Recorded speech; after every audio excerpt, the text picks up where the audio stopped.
welcome back, you guys. It has been uh, quite some time since we played this game. I think for us, it's been around 4 months since we've played this game. So we're gonna go over. I'm gonna give you guys a pretty decent previously on to remind you guys what you guys are working on, and then we'll get right into it. So you all are currently in Amos, a city that was built on the back of a gargantuan red dragon, after which the city was named. You came here in search of a man named Zerui Lee to investigate and learn of his actions while remaining unnoticed. You arrived in the city you arrived in the city before him and used this time to find out anything you could before his arrival. Harvey, Danni, and Folly chose to stay with Harvey's cousin Annabelle, who uh, is staying in a dorm while attending college to become an investigative reporter. Meanwhile, Betty chose to investigate alone, except for her dog Bleu, of course, to see if she could learn more about the god of death as well as Zerui Lee. You all then met up and had Annabelle give you a tour of Red Scale College on Amos, where you learn Zerui Lee does occasionally teach classes at the college, but he is not scheduled to do so anytime soon. You also learn that he is an avid fan of professional tennis, which is an immensely popular sport on Amos. In the background of this recap, we're seeing Harvey being kicked out of the campus for berating the college tennis players because we also find out that Harvey is also very much into tennis. You all then head to the harbor to investigate the arriving airships, on one of which you suspect Zeruri Lee to be arriving. After a not so successful interaction with the harbor master, his offices are accidentally set on fire by Danni, though the offices are then mostly saved by Harvey's quick thinking. But then Harvey and Danni decide to intimidate the harbor master and are able to get some information out of him. And they find out that Zeruri Lee will be arriving via airship the following day. You then meet up with Betty, who had fled the scene as soon as the fire started, and catch her up on what you learned from the harbor master. Betty then chooses to stay at the docks to coordinate with the rats and goldverns she essentially hired to make sure eyes are locked on Zerui Lee as soon as he steps foot on Amos. And then the rest of you head back to Annabelle's to lay low for the rest of the day. So, that's where you guys are. I feel like we are going to start the next day. I think we're going to start with Betty. Um, Betty, what are you doing? What time are you going to wake up in the morning the following day, waiting for Zerui Lee's airship to arrive? I think un unassisted, I think I'd probably wake up with the sun. I think my circadian rhythm is pretty set to the cycle of the celestial bodies. Sure. Uh, but if one of my like little furry or feathered friends were to come, wake me up before that, if there was like a little red eye, then then Then that maybe you wouldn't. wake up. Okay, for sure. Maybe I wake up earlier. None of your furry or feathered friends woke you up prior to um, the sun rising. Okay. Then yeah, I'd probably wake up to the sun. I was able to speak to them directly last time because I have wild empathy. Um, they were kind of just wandering all over the place the last time, right? Yeah, they were basically wandering. You gave them a description of Zerui Lee, and you said that you would reward them with food um, for their hard work. But so far, I think you ask them occasionally, and they say that They say a couple of airships arrived uh, during the night, but of the people that exited the airships, none matched the description that you provided them. Okay. Um, Well, yeah, I think I probably am just gonna say to them, okay there, well, you know, I have some I have ways of getting stuff for y'all that you can't just get there if you don't have any of this. And I pull out like some loose change, maybe like a button because I don't really know any better. And I say like, if you if you guys see anything, uh, Betty Barnacles is always willing to pay for information. I just want to let that be known there, okay? yeah. Okay. You have like a couple of goldferns, a couple of rats looking at you very intently and like watching the buttons and the coins that you pop out, and they're like nodding their heads. They're like, "Yep, you got it. Yep, yep." And And then they scurry off. perfect.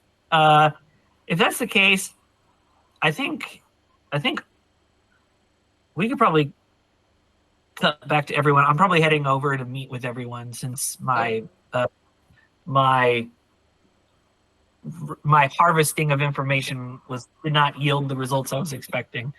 sure. What was I gonna say? Okay, that's what I was gonna. I actually had a question for you. Did you have a means of contacting everyone other than just going and meeting back up with them? Kind of. I remember we had established that like some communication was basically done through via Blue, where like in one of the like in the last session or maybe the one before that, I had Blue like go talk to everyone to make sure that like they knew where I was, in case they needed to find me because there's no cell phones or anything. Right. And then if so facto transitive property, if Blue told them where I am, that means that Blue knows where they are. So Okay. Blue should get me there.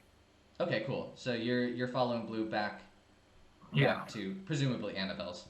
Um, so okay. Cool. So you have your animal friends. Keep an eye out, ready to give you any information that they may find.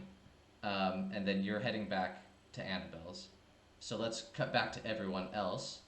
Um, Folly, Harvey, Danni. What are you guys up to? I It is think early morning. I don't know if you guys had because you guys knew that Zuri Lee would be arriving sometime tomorrow. I don't know if you guys had plans to like wake up on time or like It is now tomorrow, correct? it is now tomorrow. Yes, it is. Okay. We're gonna say it's early morning. It'll be like right after. Let's like basically the sun is rising, um, and it's starting to get bright. I think that Danny probably spends this morning the same way they spend every morning, sleeping off their misdeeds from the night before. Um, you'll remember that I'm playing a game of malicious with my friends. You commit a crime for each letter of the word, and the first one to the word malicious wins. And last episode, I marked arson off my list and carved it into my arm. So, of course, I'm shooting for the big L, larceny. And I've stolen plenty of things in my career, but you have to go in order, and it's got to be big because you have to tell the story that goes with each letter. So I'm planning how that's going to occur. I don't have a huge plan right now. I just have like some items I've gathered: rope, bags with little money symbols on them, various accoutrements. And yeah, so I'm probably a late riser. And when I do get up, I do what I always do, uncomb my hair and unbrush my teeth because sometimes things get a little clean and orderly during the night. And I hate that. And then I just go to the table and drink some coffee, black. I hate it, but I do it for the cause. That is excellent. Okay. So we see Danny. Danny is keeping quite busy on their own. What is Folly and Harvey doing? What are Folly and Harvey doing? Yeah, he woke up probably shortly after sunrise, and he is boiling himself a nice big pot of dragon pus. It's a dragonback delicacy. Of course, excellent. Gross. It is said to grant the drinker, I forget the term, vitality in battle. Okay, it's What Um, it tastes like. What it tastes like. Zach, what it tastes like. do you? It tastes. Yeah, it tastes like chicken noodle soup that's been boiled down to like a reduction. uh-huh. What's okay? Not to But like, belabor the point. What's the consistency of this? oh, sorry, that is also the consistency. So it's a cup full of chicken noodle soup that's been boiled down Okay. to a reduction. So it's extremely thick. Gelatinous. Yes. Some might say, hussy. Uh-huh. Yeah. Excellent. Yeah, it's wildly salty. It Okay. is. Yeah, like I think if this was the age of the internet, this would pop up on like those online blogs of top 10 international foods that are so salty you'll vomit. I'm gonna be real with everybody here. In real life, if there was a food that tasted like boiled down chicken noodle soup, I would eat that. I would try it. Because I always think Campbell's noodle soup looks really good before you add the second can of water. I'm like, that looks really good. What? What is? Okay. Well, now that you mentioned that, maybe I'm not gonna try this. I Yeah, no, actually that's a good point. It's like that. Like you take the Campbell's soup That's like and cat just food. pour it. Yeah. The- Add no water, but just fill up like a 10-gallon drum with that and then Wow. boil that down until it's all just the size of like a mug. Okay, excellent. Harvey is enjoying his almost delicacy, in this early morning. Folly, what are you doing in this early morning? I think Folly has done the thing that, like, sometimes when you're like worried about waking up early in the morning and then you just basically don't actually sleep properly, you just wake up at like 3 a.m. or 5 a.m. I think Folly's done that. So he's awake and has not slept very well and is kind of just like pacing around the apartment. Like, we'll sit down at a chair for like 5 seconds and get up and go like check, like their books or their weapons or their money or something, and then we'll go in and sit down at the kitchen table, then get up and look out the door, and is just kind of annoying everyone. Excellent, perfect. I love it. Okay, so you, while you all are doing that, Annabelle also wakes up around the same time and goes about her day in, we'll say, a much more normal manner. She wakes up, goes to the bathroom, brushes her teeth, does her normal morning routine, says good morning to everyone. It's like uncannily normal compared to the three of you. But then I think we're gonna have Betty. I think that I think Bleu leads you to Annabelle's. What do you do when you get to Annabelle's front door? We'll knock, Sure. right? Yes, excellent. Annabelle goes to the door, sees that it's you, Betty, and welcomes you in. She's gonna ask, has he arrived? Is that why you're here? Well, no, not exactly there. I have my little birds out there, so to speak. I have my finger on the pulse of the city there, but no, he has not arrived as far as I know. Okay. Okay, excellent. Would you like to come inside? Wait, shoot. How are your friends? How are your furry friends? Your bird friends? How are they going to let you know if he's here? Like, what happens if he arrives right now? Well, they can fly. Oh, okay. I see. So, okay. My apologies. You're right. I don't know what I was thinking. They got good eyes there. That's true. That's true. Okay, cool. Then come on inside. Yeah. I have a pot of coffee. Um, Ooh. yeah. Danny is drinking it black. I don't know how they do it. Um, Oh, I'm gonna offer Betty some dragon pus. I was just about to say, do I smell somebody cooking up some dragon pus there? Oh gosh. Walk in. Nothing quite like some black coffee and some dragon pus there to start your morning. That'll put some hair on your chest there. Oh, boy howdy. so gross. I hate it so much. Okay, awesome. So you guys, you all are basically waking up, getting ready for your day to track down Zeruli.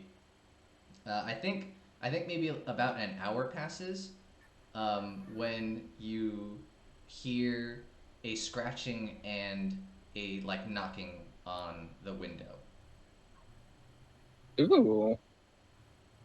Is it a feathered little friend? It is a feathered and scaly little friend. It's a little Gulvern, if you look out the window. Okay. Yeah. Um, Annabelle, do I have your consent there to let a bird into the house there, or should I take this call outside? If it poops in my house, you will be paying for the repairs or the cleaning. I go like this, and then I walk out on the front door with like a bowl of loose dragon pus and a black coffee, and I set the dragon pus down on the floor with my feathered friend, and I say, okay, so there. Uh, Is he uh, in the here? yeah, we think we found your man. Uh, I got a buddy who's got eyes on him. But you should head down to the docks as soon as you can. He's on the move. Okay, okay. I'm gonna step inside. Everybody there, I got eyes, ears, and feathers on the mark. Yeah. Uh, if we wanna catch this guy, and I think we wanna catch this guy, we gotta beat feet now. Yeah. Yeah. Okay. Folly is already like scrambling down the stairs leading out of the apartment. Excellent. Dope. Yeah, no. I think when you came back in, Harvey was like opening the door, like, so we're going? Yeah, Danny's gonna be like, okay, it's a little early for me, but I guess I don't have time to finish this cup of delicious black coffee, and then he's gonna like dump it down the sink and head outside. Danny, you should learn how to turn into a smaller version of yourself so that when things like this happen, you can just hang out on my shoulder and finish your coffee while we head out. Okay, just because I'm small doesn't mean I like hanging out on your shoulder like some kind of team mascot. Well, Also, Harvey, if they were smaller there, how would they hold the mug? I hold it for him. There you go. I'm gonna go over to Annabelle and say, "Thank you for your kindness, madam." And I'm gonna. Oh wait. Huh? She's gonna be like, I'm coming with you guys. And Oh, fantastic. yeah, and she's following you guys out and then locks the door behind you. Okay. Great. Okay. And- Oh no, go ahead. Oh, I just said I finished the dragon pus in my coffee. I don't want you to say that I'm not caffeinated. Oh no, okay, perfect. Yeah, you're wide awake. You are feeling quite perky. Okay, so you all leave Annabelle's dorm, and the little Goldvern who spoke to you is flying like a little bit ahead of you and a little bit above you, leading you down towards the docks. But before you guys get to the docks, the Goldvern turns down an alley, and you meet a little rat at the end of the alley on like a little bag of trash or like a little box. And the Goldvern talks to the rat, and then the Goldvern kind of comes back to you and is like, so can we get our payment now? I thought I'm happy to give. Did you already give them some food? Well, I don't remember if I did or not. I just want to make sure that, like, I didn't mark it off on my sheet. For sure. I'm trying to. Oh, okay, sick. I have 5 uses left. Let me see. Do I have any more? So I don't have any other instances of dungeon rations. It's just this one right here, and it's at full. So I think that means that I did not pay him yet. I said I was gonna feed him I said I was like, when you and me were having like the meta conversation, Yeah. about like what I was gonna do to make this work. I said I was gonna give them like a full dungeons rations. Okay, sure. So yeah, I'm just gonna mark one use of dungeon rations off, and like break it up, hand it out to them, spread it around, and say, there you go, there's payment provided in full there. And I just want to let things be known, I have ways of getting a hold of more food, so you keep giving me information, and the food, it'll keep coming for as long as I'm in the city there. Cool. The Goldvern gives you like a pretty cute little squeal in excitement, and is like, thank you, Betty. We appreciate we appreciate it. And then he's gonna the little Goldvern is gonna go, your man walked into that tavern but 5 minutes ago. We don't know what he's doing in there, but that's where he is. And you look over and you see a tavern. Oh, did I name the tavern? The Throne Gauntlet. The Throne Gauntlet? Yes. And that is the tavern in which the Goldverns and the rats saw Zerui Lee walk into. I'm gonna take a piece off of one of my dungeon rations, like a nice little chunk. Sure. I'm gonna give it to the Goldvern, and I'm gonna say, all right, now we're gonna go in there. All right? We're gonna go in there, and if he's in there, when we get in there, when I come out, I'm giving you the rest of these here rations. But if he runs out the back and we lose him, I'm going to have to run after him there, and I won't be able to give you those rations. So I make myself understood. If he starts to run out a back door or something like that there, yeah? I need you to start squawking something fierce there. Sure. He's the Goldvern's like nodding with wide eyes as he eyeballs the rations you're holding in your hands. Well, I mean, why don't I just circle around and find a back door in case? Let's see. Just so like you all are aware, just to like remind you of the situation. I think the only person that Zerui Lee would recognize is Folly, and that's like a maybe. If this dude happens to remember Folly from when Folly was going to college back in Ontara. So, just to that was I don't know, that was just to like refresh your guys' memory of the situation more than trying to influence you in any way. Okay. Harvey, if you want to do that, I think that's great. Redundancy never hurt nobody when it came to a score there. But I still think it's good there that we have our feathered friends, because there's a saying, as the crow flies, for a reason, don't you know? And then, yeah. That's my plan. I'm just gonna go to offer backup. Somebody else can negotiate when we get inside. I tried to shapeshift into a rat, but I rolled a 4. So I guess I get 1 hold and some kind of consequence. You were what animal were you turning into? A rat. Um, we're okay. What since you were doing this kind of um, without there being much danger involved, what I think the only consequence is your appearance. What did you want your form to look like? I wanted to look like just your average tavern rat, you know, not drawing too much attention, probably pretty fat, eats well, pretty scruffy and messed up Okay, looking. I think okay, I think you look a little bit uglier than anticipated.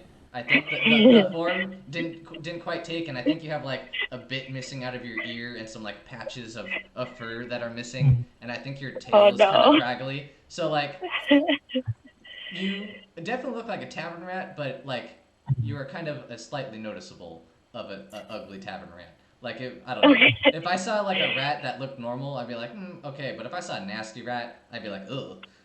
And that's what kind of you look like. You would make me go ugh if I saw you. Okay.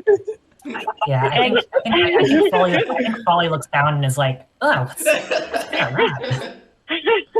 Okay, Oh, what the fuck? Harvey's going around the back to watch the back. If you guys think that's a good idea, because I feel like we probably don't need all 4 of us to get this guy face on.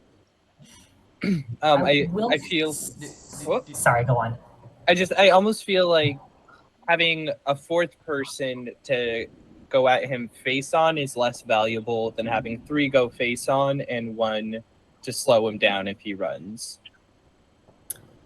I will say, as regards to what we're actually trying to do with him, I thought that what we were trying to do is we're just trying to track him and see what he's doing in Amos, not maybe interact or face him or interact with him quite yet. Oh, okay. But if anyone, Okay. but if that's off track, let me know. Because I was gonna say that is what you guys are doing. That is what Okay.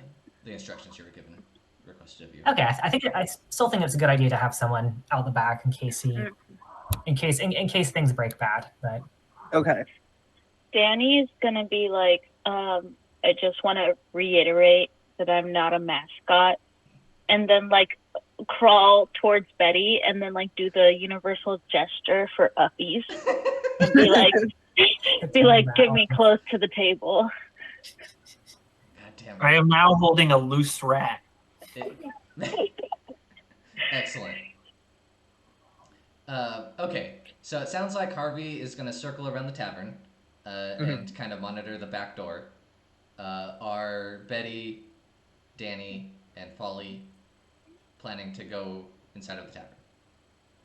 Yeah, and I probably said this on the way over, but Folly knows the most about our mark. So when it comes to like talking to rats, I'll like offer my expertise, but I'm gonna default to Folly as the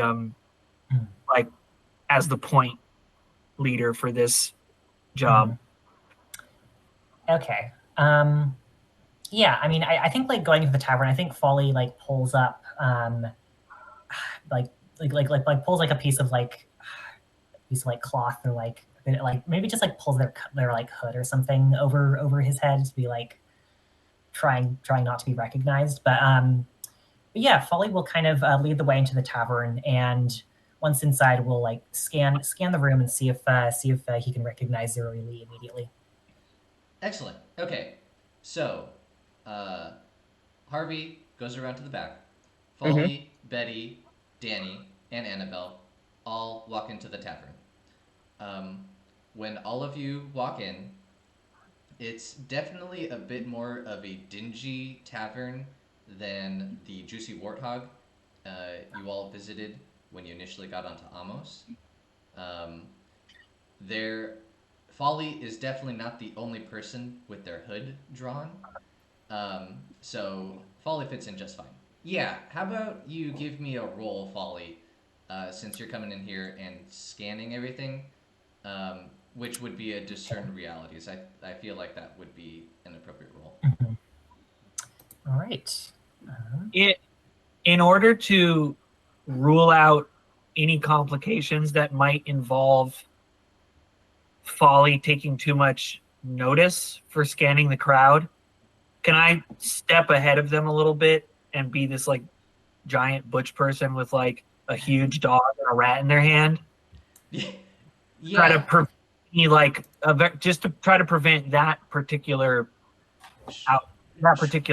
consequence. Sure. I mean, it sounds like you're trying to do an aid or interfere move. I'm not trying to offer any kind of like mechanical bonus. I was just going to let Just them like- roll flat. I'm just saying, like, narratively speaking, Okay. if I step forward, is that enough to make it so that whatever consequence you do give Eliot on a failed roll or a mixed success, it's not that everybody immediately notices them? Yes. I think that's fair. I think that's yes. Yes. I could that works. That works totally fine. Okay, sick. Okay, looks like I rolled a 10. Oh, So- hell yeah. That is a full success. So you get to roll, or you don't get to roll. You get to choose Mhm. 3 of the things for discern realities. 3 questions. I think first one just. I think what should I be on the lookout for? Would it be too obvious to say that you should be on the lookout for Zeruli? Well. Yeah, very very obvious, right? Let's see. What should you be on the lookout here for? Mhm. I mean, um, let's see. The the tavern that you're in, I think that the feel that you get from it is it's strange that a college professor is staying here. I think Mm. is kind of like the vibe that you're getting. Like this is definitely a strange tavern for Zeruli to be staying in. Um, Mhm. and so you should probably just be on the lookout for anything just kind of sketchy. Like Mhm. the people in here don't they seem like they do black market deals in this tavern. Um, so you should just be maybe aware that this place is maybe a little bit more dangerous than a tavern like the Juicy Warthog. Great. I think yeah, Folly steps a tiny bit more behind Betty. What here is useful or valuable to me? So you can tell that this tavern is a type of tavern that offers that doubles as an inn, right? So there are rooms here, um, and there is a logbook of the people staying here, and there is someone in front of the logbook right now, but that logbook could potentially offer some valuable information about the people or person staying here. Oh, sick. Okay, neat. And last question. What here is not what it appears to be? Ooh. Oh, dang. Okay. It's always a fun one. It's always a fun one. What here is it's not what it appears to be? And you're looking specifically for clues about Zeruli. I mean, I feel like there isn't too much here that isn't what it appears to be. It appears to be uh, a dingy tavern where kind of sketchy characters come to do their black market dealings. Um, so people here are definitely trying to hide their identity in some cases or hide what they're trying to do here. And I think, okay, actually, I think since you got a 10 and it's a full success, um, there are 2 backdoor exits from this tavern that you can kind of spot. There's one that's like a little bit more obvious, where like there's probably an exit through um, the kitchen in the back, but there's one kind of like tucked around the corner that doesn't have to go through the kitchen. And Okay. and they're like on opposite ends of this building. Okay. Do I in the kind of the like tavern room that we're in, like do I see anyone who is Zeruli or might be Zeruli in this room? You do not see Zeruli at this moment. He is not sitting at the bar. He's not sitting at any tables. Okay. Yeah, I think yeah. Folly kind of taps Buddy's elbow and is like, "He's not here." I probably can't. I would try to whisper on, but he kind of says in like a stage whisper, "I don't think he's in here." But then like points to the logbook that is kind of over to the side there. The person that's in front of it, is the person like signing in right now, or is it like someone who works here? It's someone who works here. Sorry, it's like it's at like a lectern type deal. Ah, I see. Or is it a lectern? I don't know. Yes. That seems kind of fancy for this type of place. Maybe it's just like at like is it just like at like the bar or something? Yeah, I think it's just at the bar, and I think there's like the bartender, and then there's someone who's like there helping serve and then helping check people in. And this person is just happens to be like cleaning some glasses near the logbook. I think Danni is gonna hop out of Betty's hands and then like run up to the person near the logbook and like jump up on the bar and just say, "Table for one." Wait. In your rap form? Yeah. Can you talk? I can't remember if we. Oh gosh, I don't know what we decided. That's such a good question. I believe it was a no. Yeah, I feel like it was a no. You cannot actually speak human language or people languages while you're in your animal forms. Yeah, so Danni just goes up there and says "table for one," and it comes out like. It's these little squeaks. Are you doing it to the person near the logbook? Yeah. Okay. It's a woman, and it's an elf woman. She gives you that grimace like I described. She goes ugh, and then she's going to trying to like whip you with the rag that she was using to clean some glasses. Yeah, I would like to like run across the bar. Okay, yeah. Okay, I feel like we have this classic scene where this woman is like chasing after this rat and whipping and trying to whip you while everyone is like lifting up their glasses as you run down to this bar. Okay. Yeah. I feel like I should have made you roll for that, but I really liked that visual. Okay, I only have one hold. But I'm going to try to get her as far away from the logbook as possible while I'm in my rat form. Okay. Then I think I'm just going to have you roll a defy danger to try and stay out of the reach of her whipping rag that she's trying to hit you with. Okay. I think I'm using dexterity in this case. Okay, perfect. Yeah, so you're trying to like zigzag out of the way, make it impossible for her to hit you. Yeah. That's 7. Okay. That's a mixed success. So you do defy the danger, but there's a complication. I think that if you want to keep this woman, this server occupied for long enough to distract her, I think you're gonna have to take a couple of hits from the whipping rag just to like you were like, I could totally like dodge these rags, but you're like, if I do, I think she might lose interest, or like you'll run out of it'll end too quickly, basically. And so you decide to like give her a run for her money, but you have to take a couple of hits. Okay, yeah. I have to make her feel like she can win. Yeah.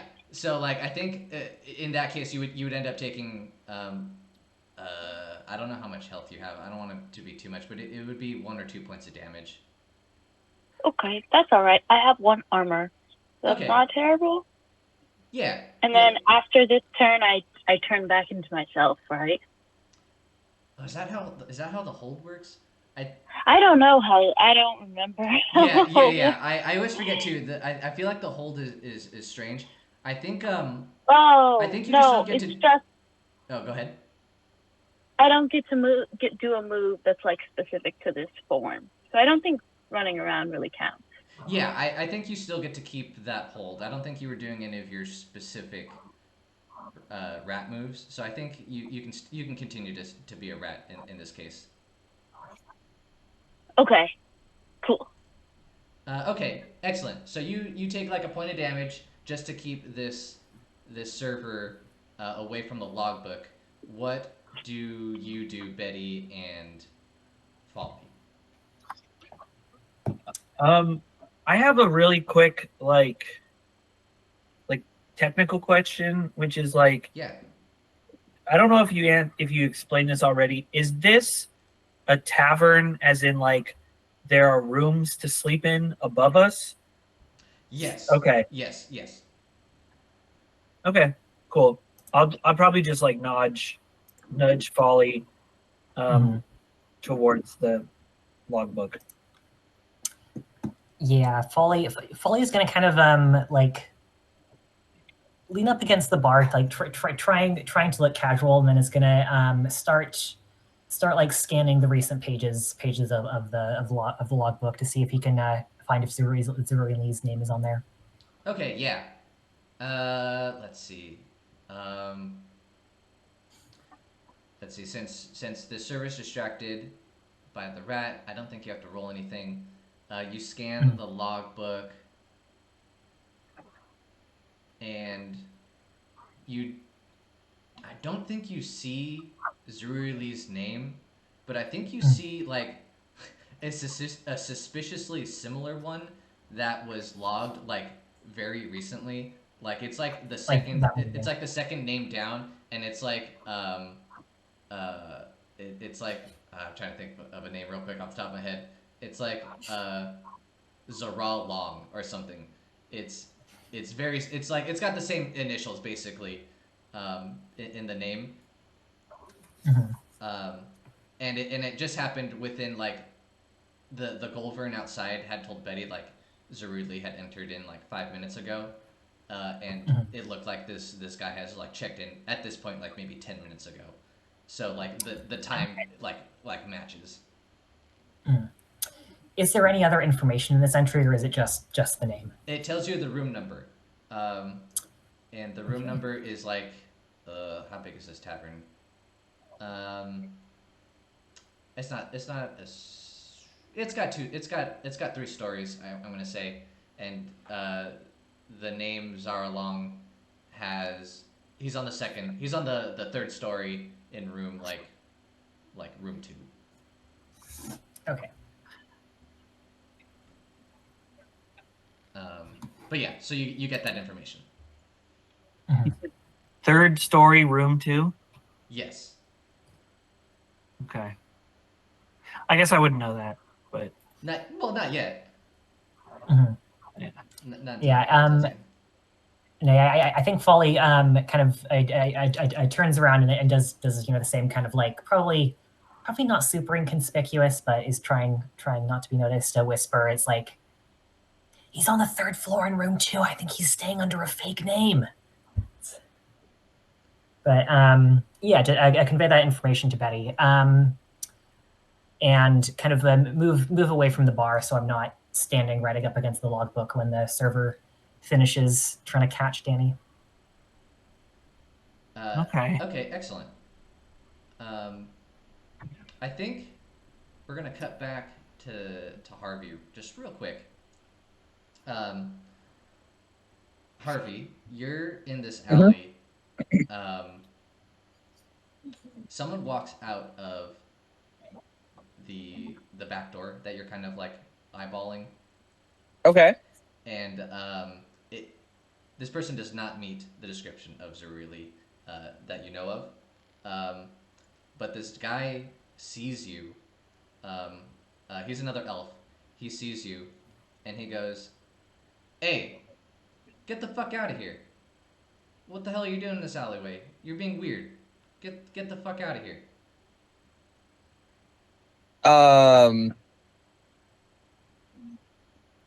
I'm so I think when you walked out, or when I heard the door open, Harvey lit up whatever the tobacco equivalent is here. So Okay, yeah.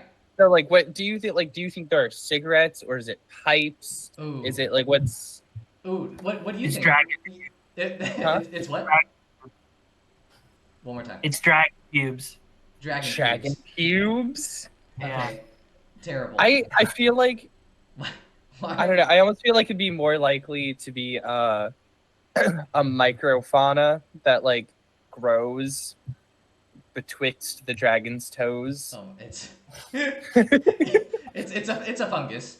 Clearly, it's a toe fungus. And okay, excellent. This is terrible. Why are we like this? It smells like cheese. Oh, god damn it. God damn it.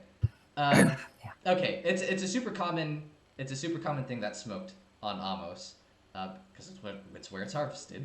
Do you think, Harvey, since you wait, you did not grow up on Amos, but Nope, I grew up on it was Ravunth.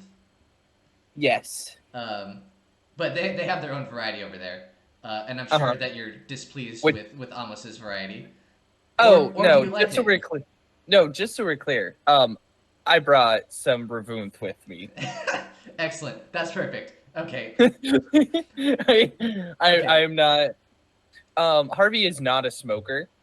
Okay. Sure. He keeps them on him purely for social occasions where he needs to fit in, Okay. or situations like this where he needs a reason to be somewhere. Okay. That's perfect. Follow-up question, as you were asking, is it pipe or is it a cigarette? Is it rolled or is it in a pipe? Oh, you're leaving that up to me? Yeah. You're gonna determine what it is. I think it's both, but I think it's both. It can be both. I mean, that's what cigarettes and Okay. even weed is like. So, like, what do you prefer to do when you have to do this? I think it's a pipe. I think he is a long Gandalf-esque pipe. Sure. Yeah, made out of like I don't know, dragon nail, like toenail. Oh, excellent. That's cool. Yeah. So I'm gonna like whip that out as I hear the door open and start like packing that. Sure. And I'm just having a smoke. He eyeballs you and he goes, okay. Actually, we're gonna see how this plays out with a roll. Give me a defy danger, and it feels like you're using charisma on this one. You're trying to like. Fuck. I know it's not. I know it's not your strongest suit, but I feel like that's what you're going for in this case, and I feel like this is how it's going. Partial success. Hell yeah. Okay. Okay, so I'm gonna give you a hard bargain or an ugly choice, or you stumble, hesitate. I think what happens is he likes the smell of what you are packing, and he can tell it's not Amos variety. Oh shit, we gotta come up with a name. It's a Ravunthian cheese. Ravunthian cheese. God damn it, I hate everything. Okay. He's like, hey, is that Ravunthian cheese? Oh yeah, it is. Do you mind? Do you have any to share? Oh yeah, I will absolutely share with this guy. Okay. The complication that's going to happen is he's going to like partially distract you and partially like obscure your line of sight of this door. So like if Zeruli were to happen to come out of the back door, you would not be able to react as quickly as you would if you were just not being distracted by this dude. Okay. I know. But you are having this guy turns out to be a pretty chill dude, and you guys are just talking about Rivuthian cheese. All right, cool. Okay. I'm talking out of my ass though, because once again, Harvey is not a smoker.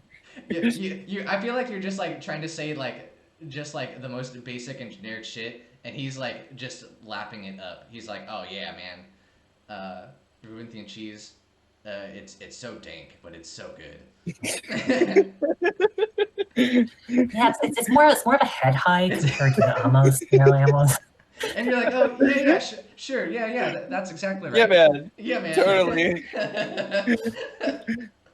It's so stinky. It's so stinky. Yeah. He did. Yeah. You got it. Smells exactly like strawberry shortcake. Yeah. So bad. Okay. So Harvey is chilling, hardcore with Unfortunately with this dude. This this random dude. He may have worked for the bar. He may just be trying to do some black market dealings here. You have no idea at this point. Oh, okay. But it's just some rando who's chilling with Harvey right now. But back inside the tavern, what are the rest of you doing? Yeah, I think we'll go to Danni real quick. You see that Folly and Betty have looked over the logbook. What are you doing now that you don't necessarily need to distract the server?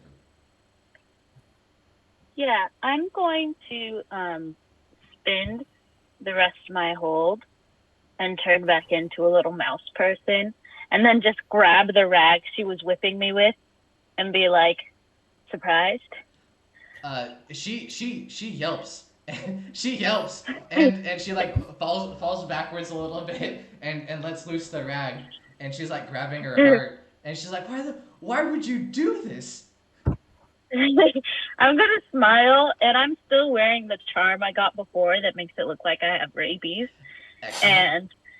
And I'm just gonna be like, maybe us rats are tired of your shit, and then just hop off the bar. She's I think she's what's she gonna do? She's like, get out of my bar. That was you're disgusting. Get out of my bar. I don't need rats on my bar table, and I don't need rat people on my bar. A little bit racist, she says that the rat person kind of comment. But she's telling you to get out, and the bartender is kind of like eyeballing you also. Yeah, I'm going to roll shapeshifter again. That was a 8 that time to turn into a cockroach, but I'm not standing on the bar anymore. I'm standing on the floor.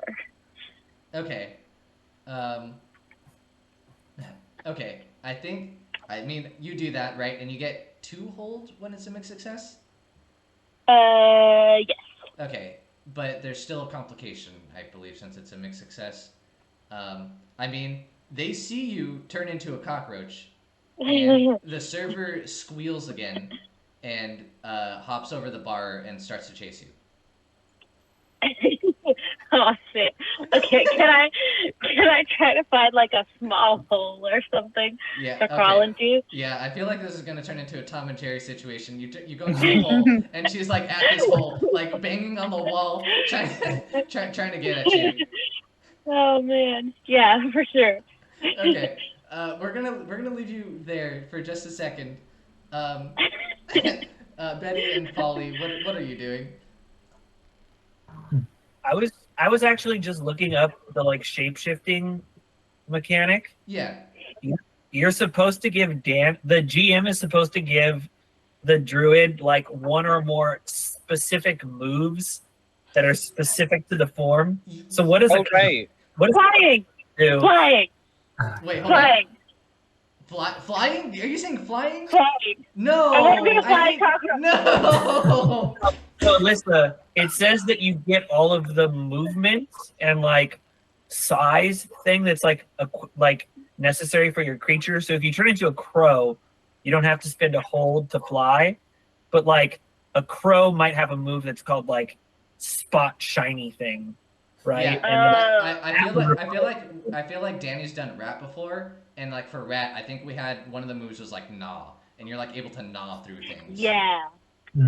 Yeah. I don't know what my roach moves are yet. I just think No. it'd be really gross if I could fly, you know? I mean, It would be. I feel like cockroaches can fly. I feel like They most Some of of them it. just can. Yeah. So I feel like that's totally within your capability, and I don't think that's necessarily a move. I think it becomes a move like if you want to use your flying ability to like, I don't know, maybe it's called like crawl is too simple, but it's like creepy crawler where you're like on the person to like and, like trying to crawl all over them or like fly in their face to like freak them the fuck out. Yeah. Oh yeah, you could like you could have a move called Spring where you fly at them as like a surprise attack. Yeah. Oh, yeah. Yeah. It's stuff like that. So I Because don't. I mean, have y'all ever had a roach just fly at you? Oh, It doesn't it's matter if you see it coming. no. It doesn't matter. It doesn't even matter because roaches aren't even like dangerous, right? But like having a bug fly at your face is the worst thing in the world. yeah. Yeah. Especially a roach-sized bug. Ugh. Mhm. Yeah, and just knowing that they're gross. Ugh, I hate roaches are nasty. I feel like you should also have a move where you can spend a holding to like avoid radiation poisoning. But maybe it's just the move invincible. Even dragon breath can't That's kill a good roaches. But a boot can. But I just want to like run into this hole and then like fly out past her and like because the only thing worse than a roach is a flying roach, right? Yeah. Okay. Yeah. Then I think I'm just gonna have you roll another defy danger, and we'll have you. Well, how about you just move? Ugh. We're gonna have you spend a hold, to use a cockroach move. I don't know what we want to call it yet. If we want to call it creepy crawler, if we want to call it spring, whatever. But you're trying to basically move in a way that freaks out your opponent, so that you can kind of escape, basically. So we'll have it basically be a defy danger. Yeah, it'll just be a move. We'll have you do your move, and then we'll see what happens from your roll. I'm gonna call it spook. Spook. Okay. Perfect.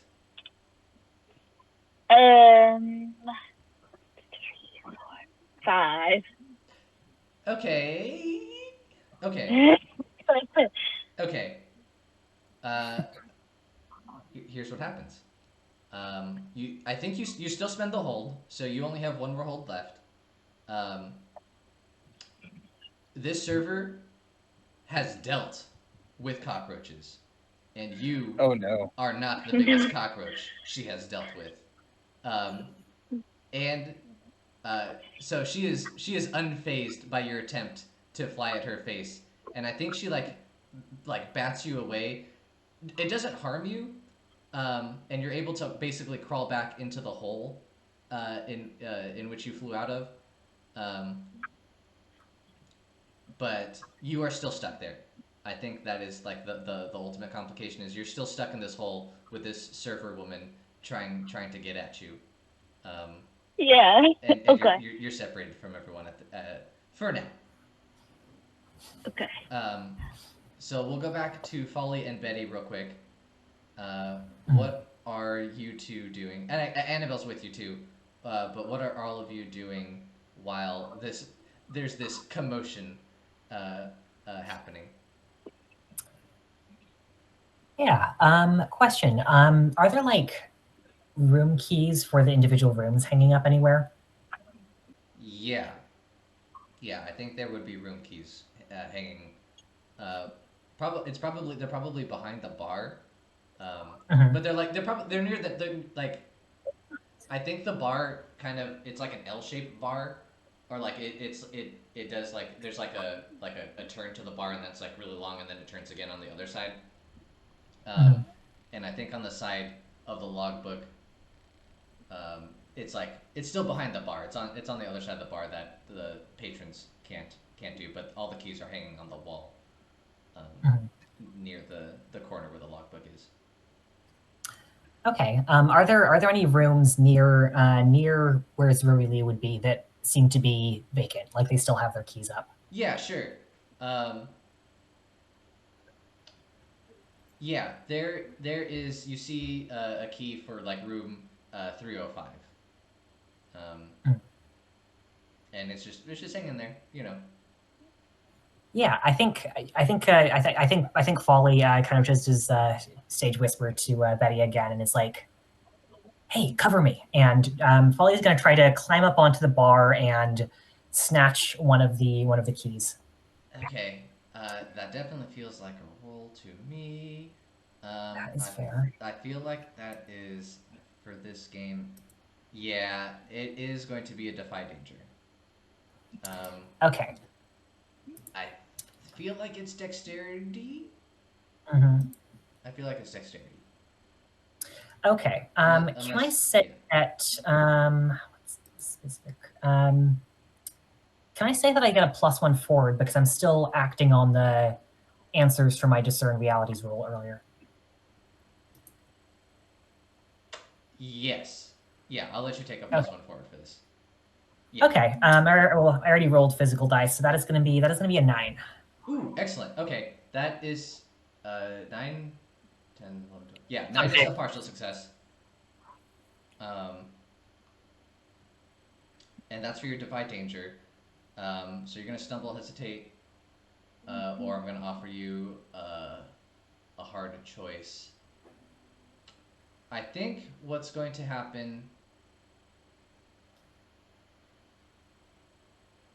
is the bartender Mm, is going to see you mm, leaning over the bar and reaching for something. I don't think he sees what it is that you are trying to grab or if you grabbed anything, but he's gonna go, mm. hey, oh, yeah, he's gonna go, hey, what are you doing? And he's gonna walk over to you, um, and he's gonna be like, what? Yeah, he's gonna be like, yeah, what are you doing? He's gonna walk up to you and he's like, what are you doing? Um,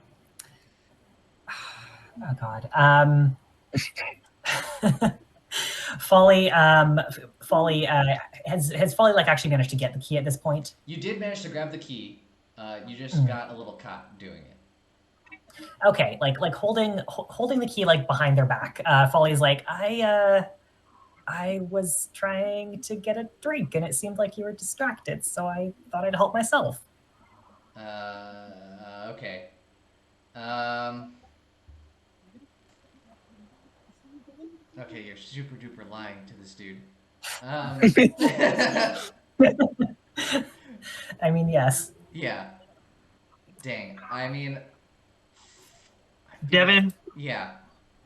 I'm gonna walk up and say, uh, you have to forgive the kiddo there. The place we're from, everybody knows each other. It's a real small town kind of place.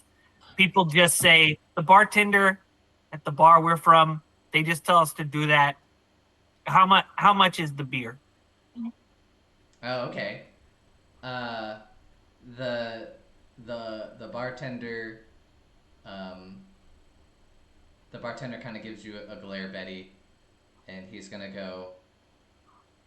It's um, it's gonna be 2 gold coin for you. Okay, happy to pay it. And I'm just gonna put down two gold coin and say like, sorry if our small town sensibilities are coming off in any kind of way. I don't want you to think that we're a bumpkin.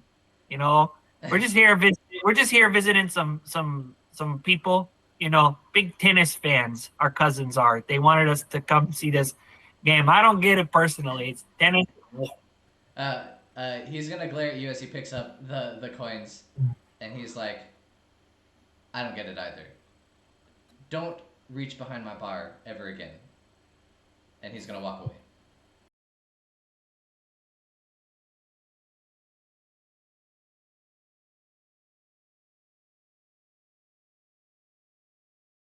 So,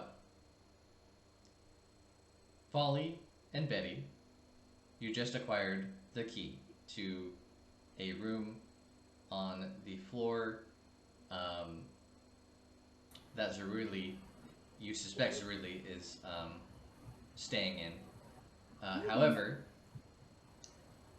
before you can do anything else, you see someone walking down the stairs. Lo and behold, it is Zerui Lee. He gets down to the bottom of the stairs. He looks over at the ruckus that is happening over near Danni and the server, and then he scoffs, and then he starts to head out the front door. Not the front door. The one place. The one place you didn't secure. Sorry, you're muted, Jacob. We're looking at him. The main reason we had somebody at the back, because we're not trying to like kill him. No, I know. But like, if he goes out the front door, we have eyes. We are the eyes on the front door. So, I think wait. So we reached over the bar and grabbed a beer. Does that mean there are beers that come in like big glass bottles? I think. Oh, do they do bottled? Or was it like we grabbed a bottle of mead or something? I feel. Yeah, I think it was a pre-filled like carafe of beer, or pitcher. It was a pre-filled pitcher of beer that the bartender was about to take care of, basically. Okay. I guess I down half of it, and I'm gonna be like, sorry to take half of your beer there, bud, but I did pay for it, and I'm gonna give the rest to Folly, and I'm just gonna start following Zeruli out the front door. Okay. Let's see. How does this all go down? Because I feel like almost everyone is in a different space at this point. Well, me and Folly are still close enough that I can take the carafe and like push it into his chest. Yeah.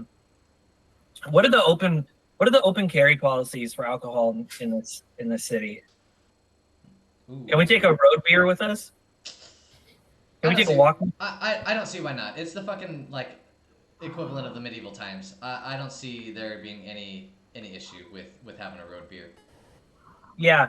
So we can the two of us can just leave if that's cool with you, Folly, and then to signal to Danni that we're leaving. And Danni, you don't need to come with us or not, but to signal that we're leaving, I'm just gonna say to Bleu, "Come on, boy. Come on here, boy. This one's for the road." And then I'm gonna head out with Bleu. I'm talking to Bleu, but I'm making it obvious to Danni because Danni can't see us because Danni's in a hole. She's a little preoccupied. Yeah. Cool. And then you can tell me what makes more sense. I think for tailing him, I think there's a case to be made. Well, that like I am defying the danger of being spotted, but I also have an ability for hunt and track. This is when you follow a trail of clues left behind by passing creatures. I can use wisdom to like track it until there's a significant change in its direction or mode of travel. Could I use that to like follow him from like a decent pace? I think so. I think that would make a lot of sense. Okay. Yeah. I am gonna walk out then. I'm gonna give one more dungeon ration to the feathered creatures and say, if I need more information, I'll come to you and there's payment. Gotcha? But if it looks like this guy is heading to the docks, if he goes to the docks, if you have a way to come get me, I'll also payment. And then I'm gonna roll whatever I need to roll to follow Zeruli. Cool. Yep, the Goldvern nods and enthusiastically, um, very happy with his the remaining dungeon ration, um, and then go ahead and make your roll to kind of basically we're using this hunt and track roll to keep tail on Zeruli. Okay. So this one is wisdom, but for track I get to add Blue's cunning. Okay. Yep, that makes sense. So that's a 7 on the dice. Plus 4 is 11.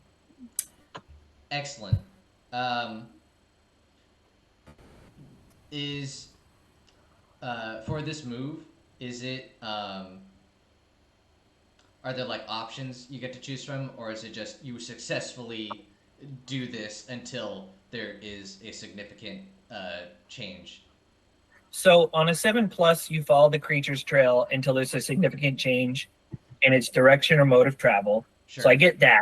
And then on a 10+, I also get one of the following, which is I choose one. I can either gain a useful bit of information about the quarry, or if the trail ended, I can determine what caused the trail to end. Okay. Cool. I mean, I would imagine you're gonna pick the first one, and not the second option, right? I mean, I guess I'm not sure what the narrative looks like. Okay. Like, Yeah, if I follow it and it turns out that like he ditched us, which I Yeah. got like a 7, so I don't think he ditched us. Okay. But if he did ditch us, I was gonna use the second one to figure out why it ended, so I could try to pick the trail up again. Okay. Yeah. No, that's actually fair. Okay. Then this might work out. Okay. Let me paint you all a scene. Zeruli comes down the stairs, exits the building as if nothing is amiss, other than scoffing at the commotion that Danni has created. Zeruli exits, and not far behind Zeruli, Betty emerges out of the tavern. Following behind Betty is Folly. Danni had heard that they were about to leave, so we'll come back to Danni in just a second. But Harvey doesn't quite know what's going on. Harvey's still just smoking this Ravunthian cheese that he is probably now regretting that he brought. Completely and entirely. Yeah, so I mean, he may have never employed this strategy again.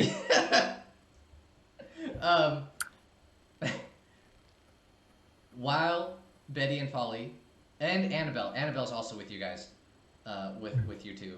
We'll come back to you, Betty, just so that we can take care. Because I just want to make sure, because I feel like this is all gonna happen like really quickly.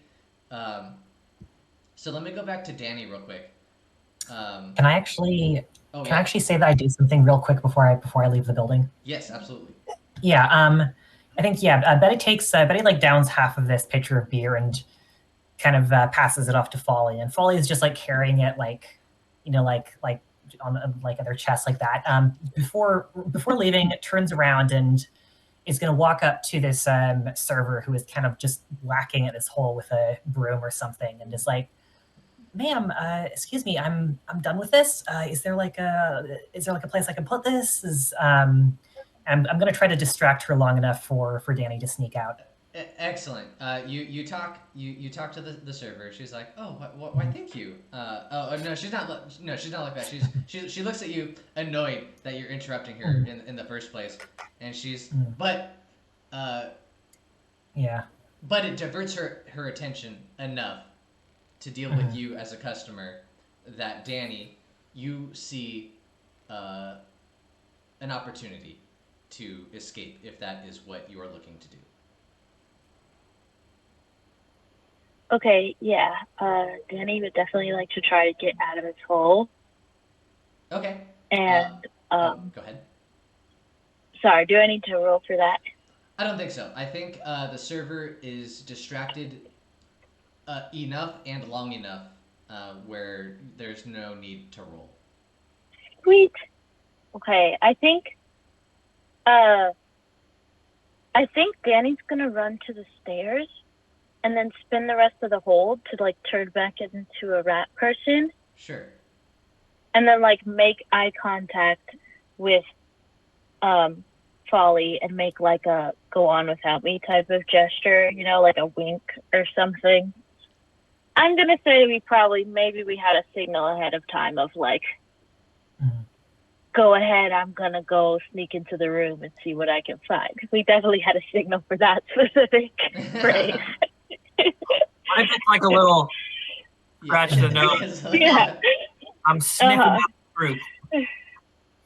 Yeah. Okay, excellent. Yeah. So Danny scurries away, unseen by anyone other than Folly, while Folly distracts the server. Danny quickly turns back into their halfling form. Folly, what do you do after you see Danny turn back into their halfling form? And then give you the signal. Yeah, I think at this point, Folly is gonna, try to. I think Folly's just gonna try to follow Betty out of the tavern. Okay, cool. Folly, you leave the tavern. I don't want to tell you what to do. Do you grab Harvey? Oh, that is. Oh God, what do I do about Harvey? I think, yeah, I don't think Folly would leave Harvey behind. I think if Folly like starts to walk down the street like towards where Betty is trailing this man, and then just like stops and it's like, oh God, Harvey, and is gonna tell Annabelle to go on without them, and is gonna is gonna sneak back into the alleyway where they know that Harvey is. Okay, excellent. Can I? Yeah, go when ahead. you're about to go, I'm just gonna like put a hand up and be like, I feel like I need to remind you there, Folly, that you're the expert on this case. Annabelle, if you wouldn't mind helping us out there, it would be a real pleasure if you could go grab Harvey for us there. Perfect. Yeah, Annabelle's like, oh yeah. That's a good idea. I'll be right back. We'll be right behind you. And then Annabelle, if you lose sight of us, we'll be back at your apartment by midnight. If we're not, something happened. Okay, there. Okay, you got it, Betty. And she runs back to the tavern. Definitely hoping not to lose track of you guys as Betty and Folly track down Zerui Lee. We're gonna have Annabelle run back to the tavern, and she's gonna round the corner, and she's gonna be like, Harvey, let's go. We gotta go. Yeah, I'm gonna walk away from this guy. I don't think I'm gonna say goodbye. Okay. I'm just gonna tap my pipe against. I'm gonna take it out of his hands, tap it on the wall, to snuff out the remainder. Yeah, sure. And just fucking walk off. Excellent. I think he's one of those dudes where he just shrugs as if nothing happened, and then he walks back in through the back door as if for sure, as if there was no loss. And he's just mostly stoked that he got to smoke some Rabunthi cheese. Okay, excellent. This happened pretty quickly, so I think you guys, Harvey and Annabelle, are still able to see, or at least like maybe if you can't see, you at least know the direction in which Folly Folly and Betty were going in.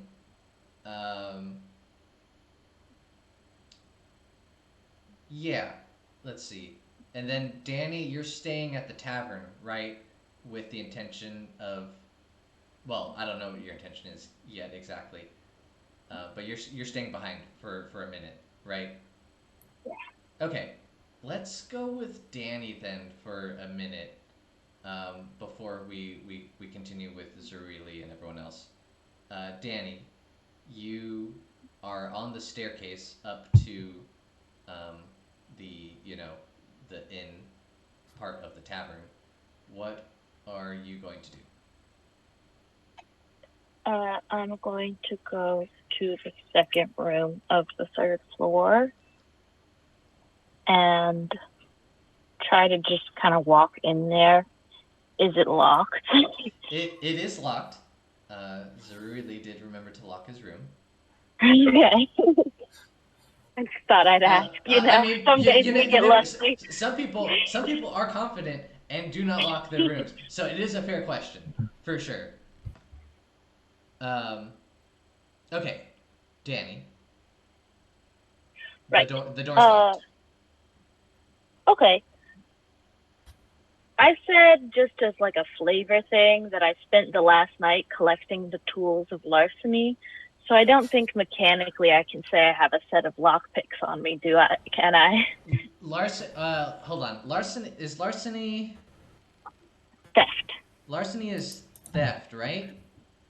Yeah, it's like all the different types of theft: embezzlement, just stealing, fraud.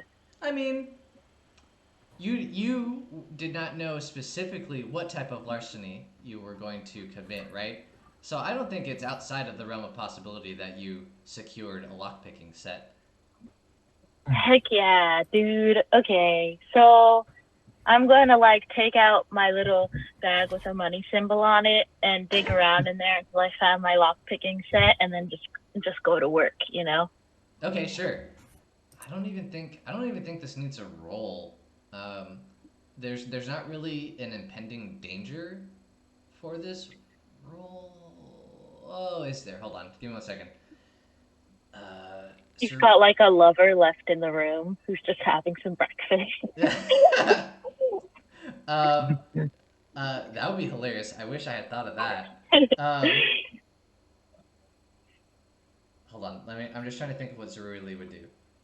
No. Okay. There's no danger. You can go ahead and take your time. Do you know how to lockpick? You know how to lockpick, right?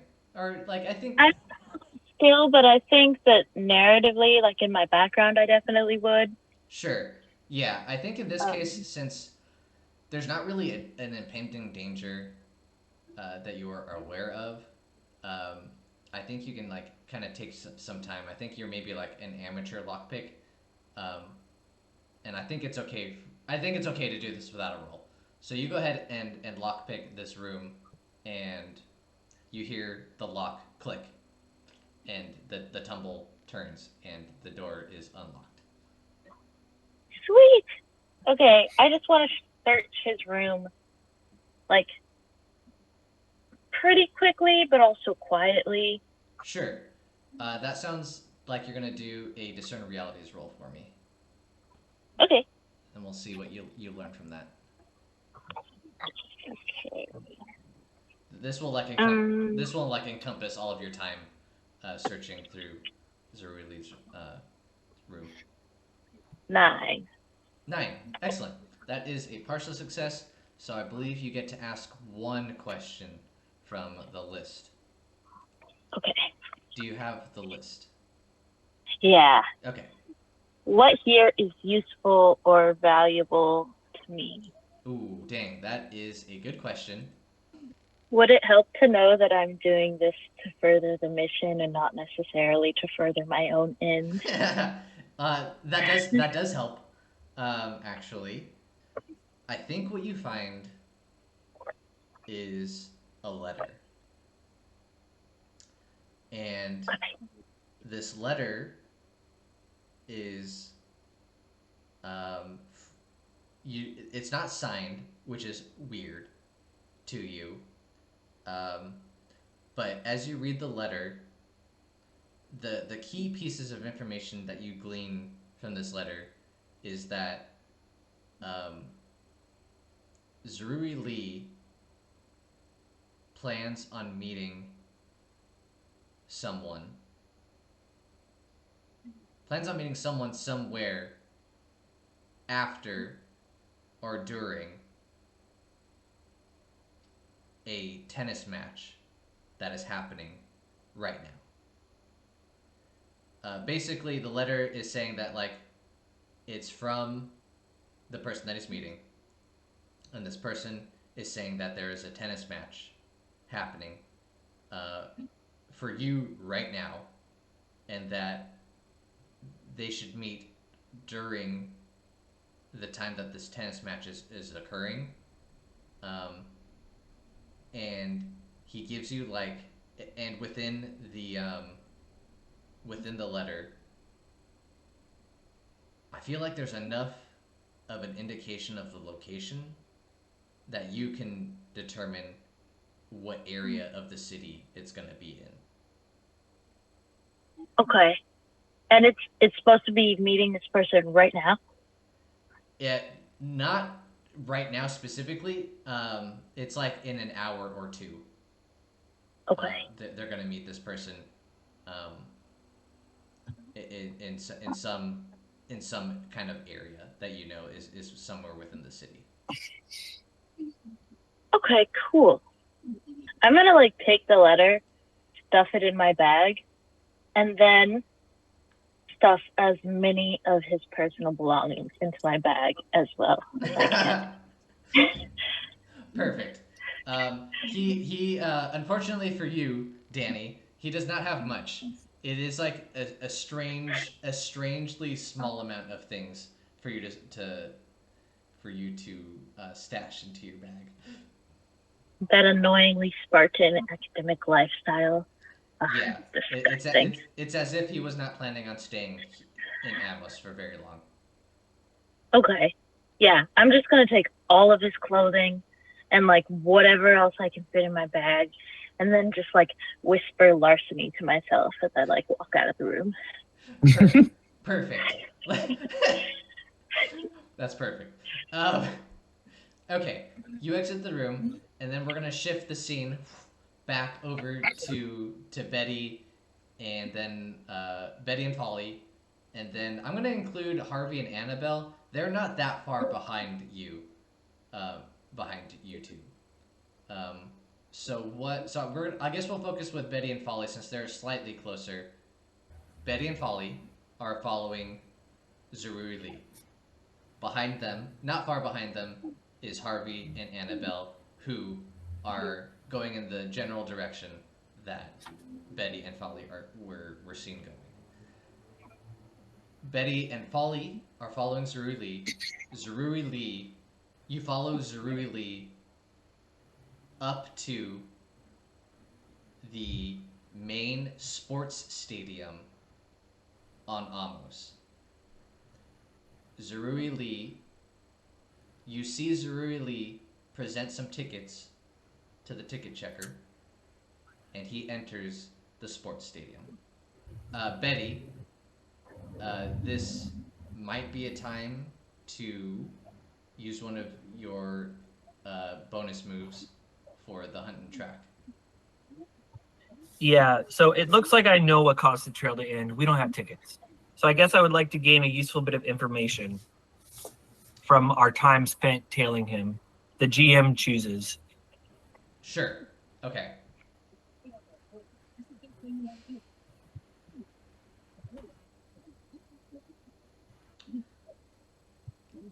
I think the main thing that you notice that I think it's like strange to you, Betty. You're like a little confused by this you start to piece this together. Yesterday, when you spoke to, I can't remember who you spoke to, but you spoke to someone at the Red Scale College, and they said that Zerui Lee is known for enjoying professional tennis. However, as you were getting as you're watching Zeruli like get towards the stadium and even enter the stadium, he did not look excited to be here like at all. He looked more annoyed than anything. Um, it looked like he was like having to drag himself here, um, and that even before entering could, for some reason you could just tell that he was already thinking about leaving as soon as he possibly could. Okay.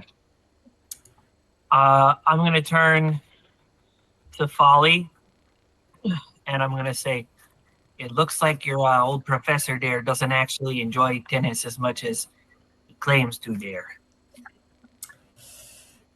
Well, it is a pretty. Don't tell Harvey I said this. It is a pretty boring game. If I had caught up by now, I would be furious. Oh yeah. This is definitely outside of earshot of Harvey. Harvey is like, hey, it's like, I don't know. I get a weird sense that someone is talking. One of my coworkers is talking shit about my favorite sport. We cut to Harvey real quick and he sneezes. Classic anime. Checking is there a sign that says how much admission is? Yeah. Let's see. Admission is like, at this point, since it's like the day of the game, it's definitely been like hyped up, and I think it's like, I wish I knew how much coin you had, so I don't know how much this is for you guys, but I think it's gonna be like 5 coin per person. It's like kind of like ridiculously expensive at this point. Ooh. Well, shit. This would be a really good time to have someone who could turn into like, I don't know, a bird or something there. Those spots. But can we see Harvey and Annabelle in the distance yet, or no? Yeah, I think at this point, after Folly's comment about tennis, Harvey and Annabelle arrive, none the wiser to Folly's comment. Just like a minute later, like they're not that far behind. Okay. Because I was gonna say, I don't know how I would get in. Sure. That's not really my purview. But if you guys have a way you think you can get in, I am very good at scouting with Bleu. I can patrol the perimeter to make sure that there's no weird exits, so that as soon as this guy leaves, we're on the beat again, and we can follow him, so that we can like hopefully make a trail of locations visited to build a case for whoever our, I don't know, client, is that the right word? For whoever it is that like sent Folly this letter. Okay, that makes sense. I mean, I guess like out of character, like I would have enough to cover a ticket to get into this game. Do we want to maybe like, I know we keep splitting up the group, maybe have some people wait outside, some people go in and track him while he's in there? I think I'm fine with that. Yeah, I have no coin, so unless there's some kind of native discount, which means I get to go in for free, I don't think it's happening. Unless Harvey has like a season pass. He's not I mean, which I would discount or something. I would argue he would have a season pass, but because it's so convenient to make that point right now, it feels too convenient. Yeah.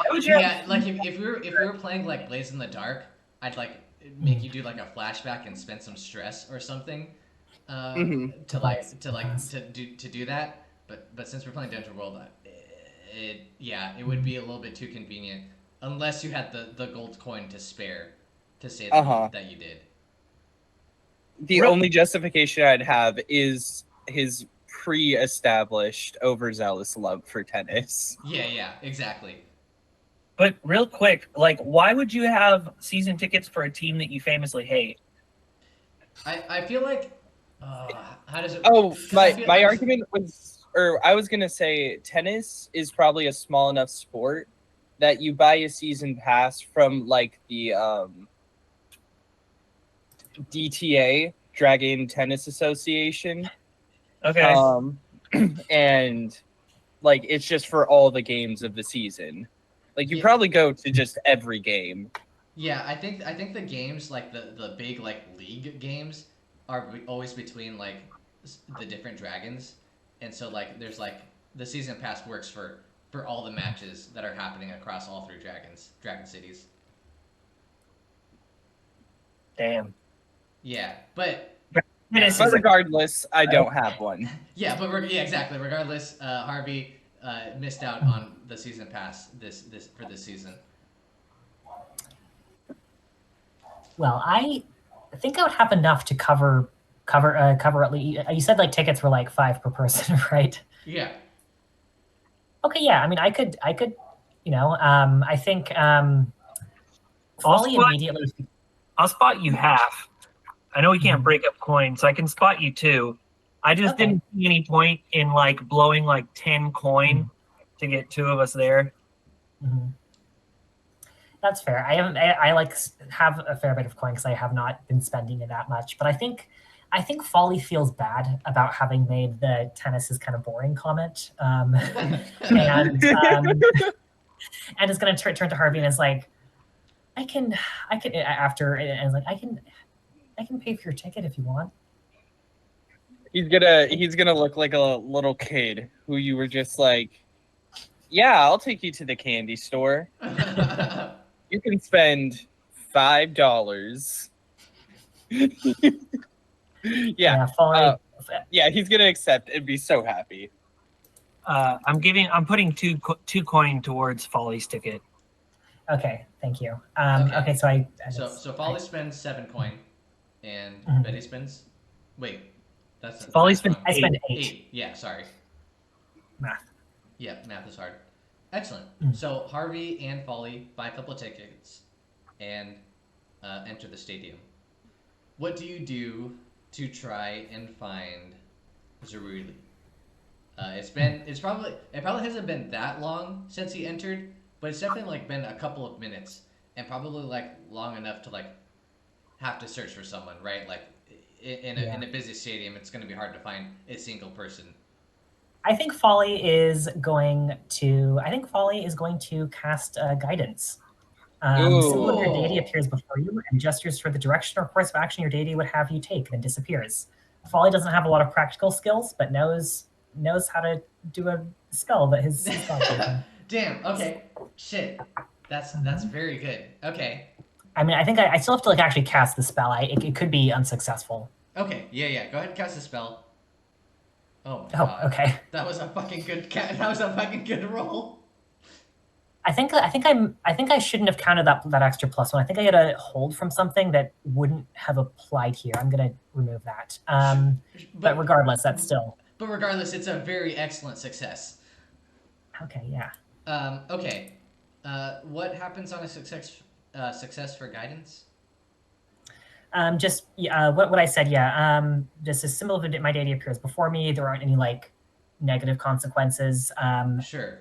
It's some kind of symbol that is what my deity would have me do in this situation. Yeah, it's gonna look very familiar to how you've cast guidance before, just slightly a little bit more subtly. You're gonna like start looking around, and just kind of like in weird places, you're gonna see some like mushrooms growing in some corners. As you're like walking through a hallway, you'll maybe see a mushroom kind of like up in the corner of a wall, or as you look further ahead, you see another mushroom in the corner, on the floor, and if you follow these mushrooms, it kind of like leads you as you keep like looking for these mushrooms, and it leads you through to some seating, and as soon as it like takes you to like it basically leads you to a section, and when you get to a section of these seats, you kind of like go out and you can see the tennis match. They're volleying the tennis ball, and Who's playing? ooh, who's playing? It's unfortunately for you, Harvey. Well, not maybe, unfortunately, fortunately for you, it's Ravunth against Amos. Um, Oh no. I can give you a couple of the players' names if you'd like. Yeah. Who's Who's playing? Yeah, who's in? Hmm. Yeah. Let me tell you. I have this right here for you. Well, I mean, it's a tennis game, so like, which two are on the field, like right now? Yeah. We have Juan Dayu and Tristan Shepard uh, for the Ravunth team. All right. Juan Dayu being like the number one player for the Ravunth team. Okay. Yeah. I'm gonna like do some fanboy shit. Excellent. Yeah. So Harvey is slightly distracted by the actual game that's going on, but then Folly kind of scans the stadium seating and sees Zerui Lee sitting in one of the seats, looking as if he's kind of annoyed to be here in the first place. Okay. Yeah. Folly is gonna kind of tug Harvey along behind them, and is gonna sit a few rows up from where Zerui Lee is, tugging their like coat hood over their face a little bit more. Sure. He's Yeah. gonna pretend to be another spectator watching the game. Excellent. Harvey's gonna clang through the seats in his heavy ass metal armor. God. Just plop down, pulling his flail fully out and like putting it on his lap with his tower shield. Yeah, Zeruri Lee definitely like looks back one or two times and sees you doing this and like kind of gives you a shake of his head. But I think it's like distracting enough that he doesn't even look at Folly at all. Haha. Yeah, so you two are chilling, or not chill. I mean, you guys are at this at this tennis match. Betty, you're outside with Bleu, scanning the perimeter. Danni, what did you want to do now that you kind of finished with Zurili's room? So the letter told me the area of the city they'd be meeting in? Yeah. Okay, so I'm just gonna go there. And do I spot, like, the stadium that there's, like, a lot going on right now? Yeah, I feel like as you move towards that area in the letter that the letter described, you do pass by the stadium, and I don't think you see Betty, but you do see the stadium's big, so you do pass by the stadium and you see that like the stadium is pretty, it's packed. There's people outside the stadium wishing they could go in, and you can hear the crowds. You could even hear the crowds cheering from outside the stadium. Okay. I think I'm gonna take my crow form if I can. Ooh, okay. You need to roll another shapeshift, right? Mm-hmm. Thank goodness there's not like a limited amount of times per day I can do this. Yeah, no, that is the druid. This is what you do. Nice. That's 3, 4, 5, 6, 7. How does the inspo work? It's just a reroll? Inspiration, it's more like advantage, so you get to roll another dice and then take the two highest rolls, or take the you roll generally you roll 3 dice and then take the 2 highest rolls. Oh, okay. So I'll stick with what I have for now. It's too late. Okay. So I get a 2 holds. I got 7. Okay, excellent. So you're in your crow form. You have 2 hold. You're feeling pretty good.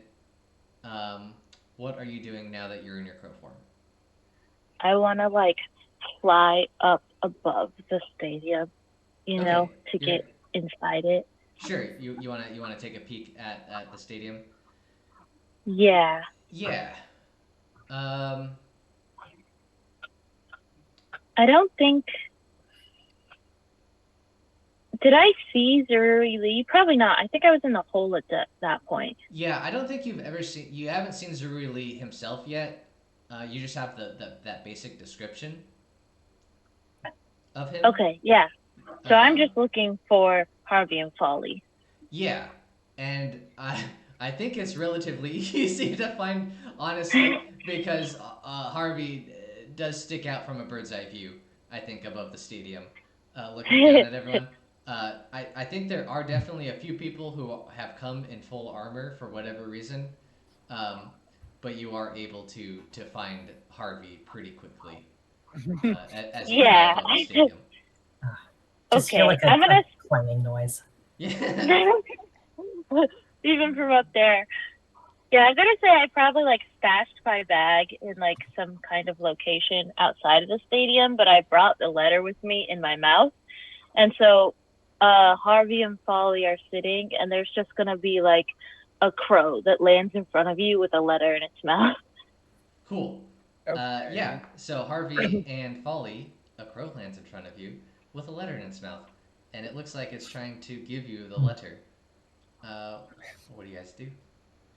Yeah, well, I'm not one to ever not take something from the mouth of a crow who looks like it's trying to give me something. You know. Question: does this crow look like it has rabies? I recognize it as Danny.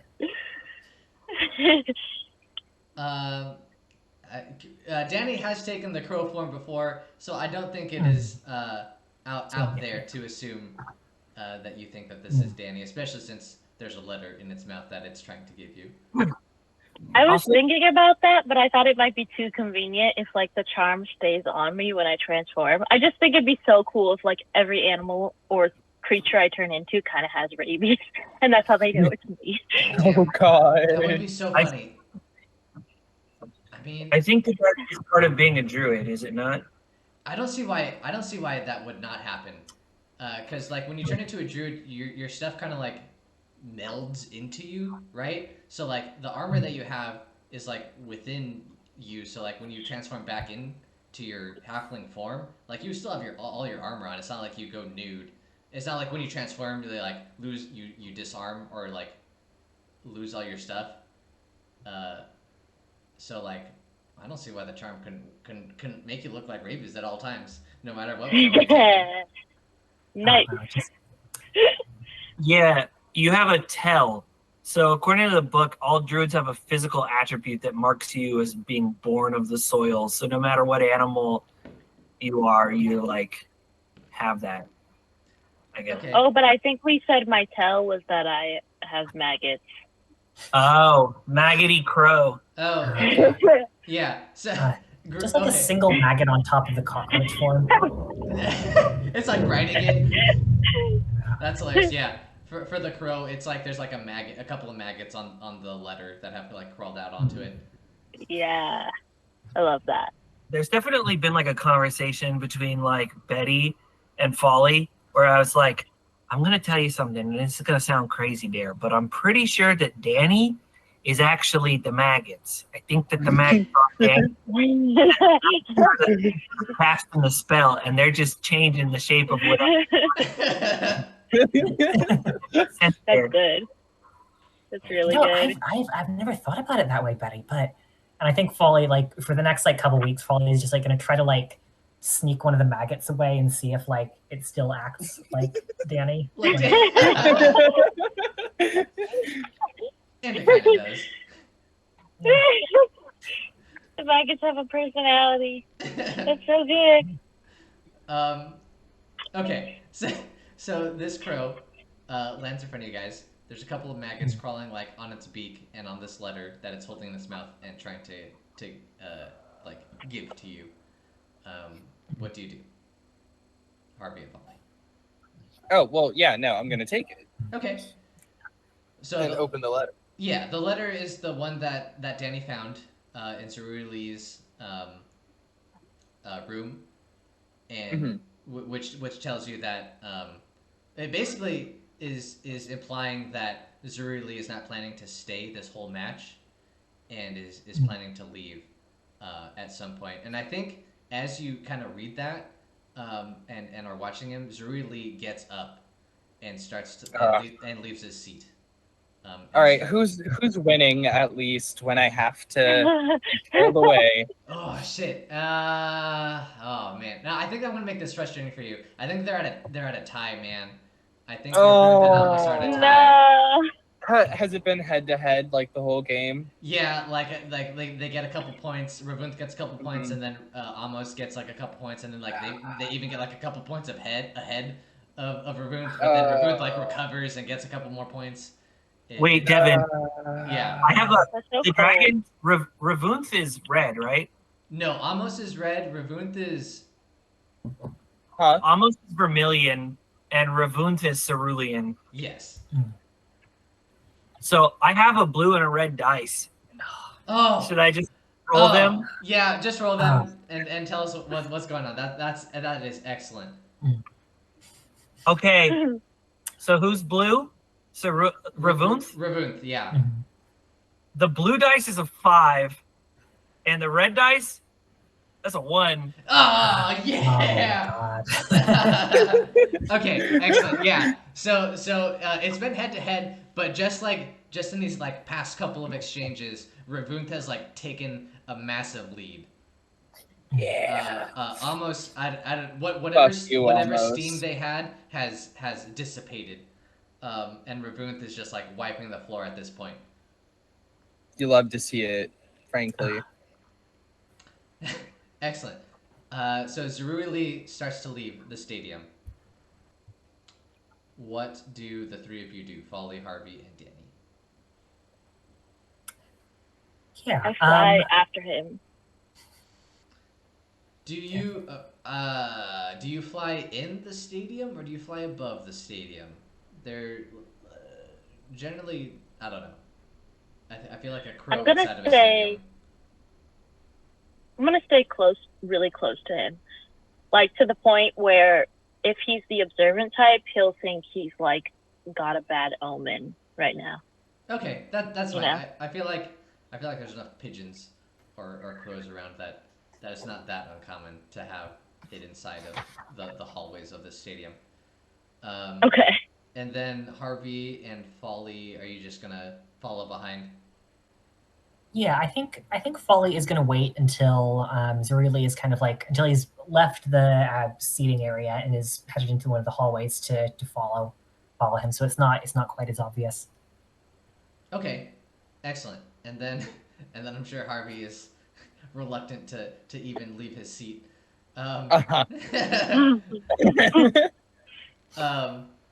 Okay, then we're just gonna we'll make this quick. Zeruli definitely makes his way outside of the stadium. I think he looks upset, and I think to the normal observer, it looks like he's an Amos fan who is upset with the scoring at this point.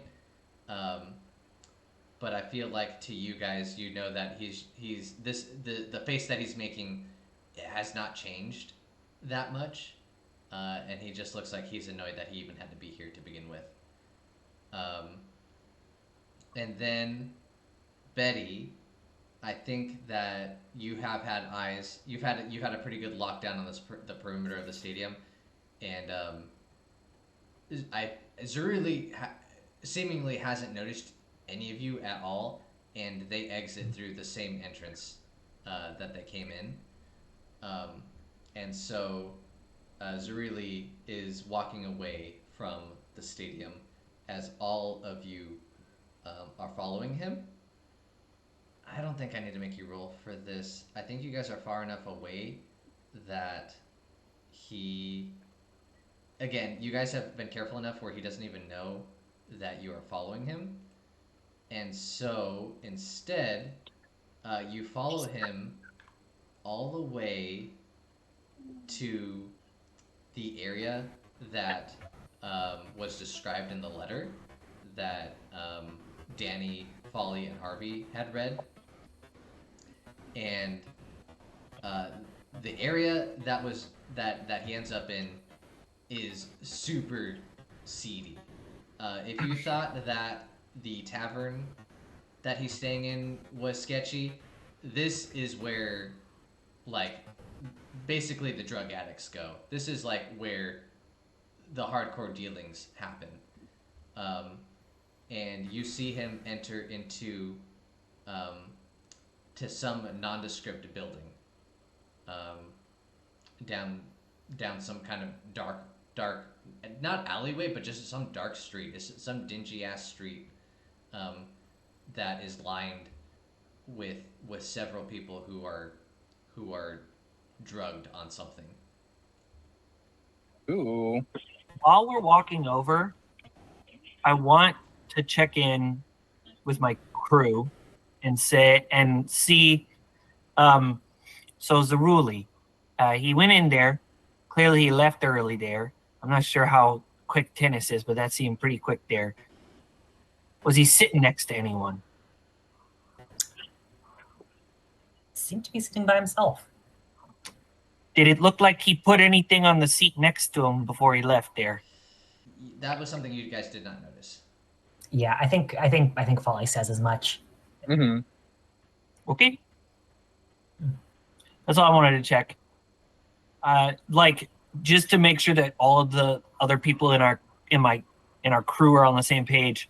The thing I am suspicious about is whether or not the tennis match was just a cover so that he has like an alibi for whatever he's doing, or if it was like a meeting point and then this is a separate meeting point.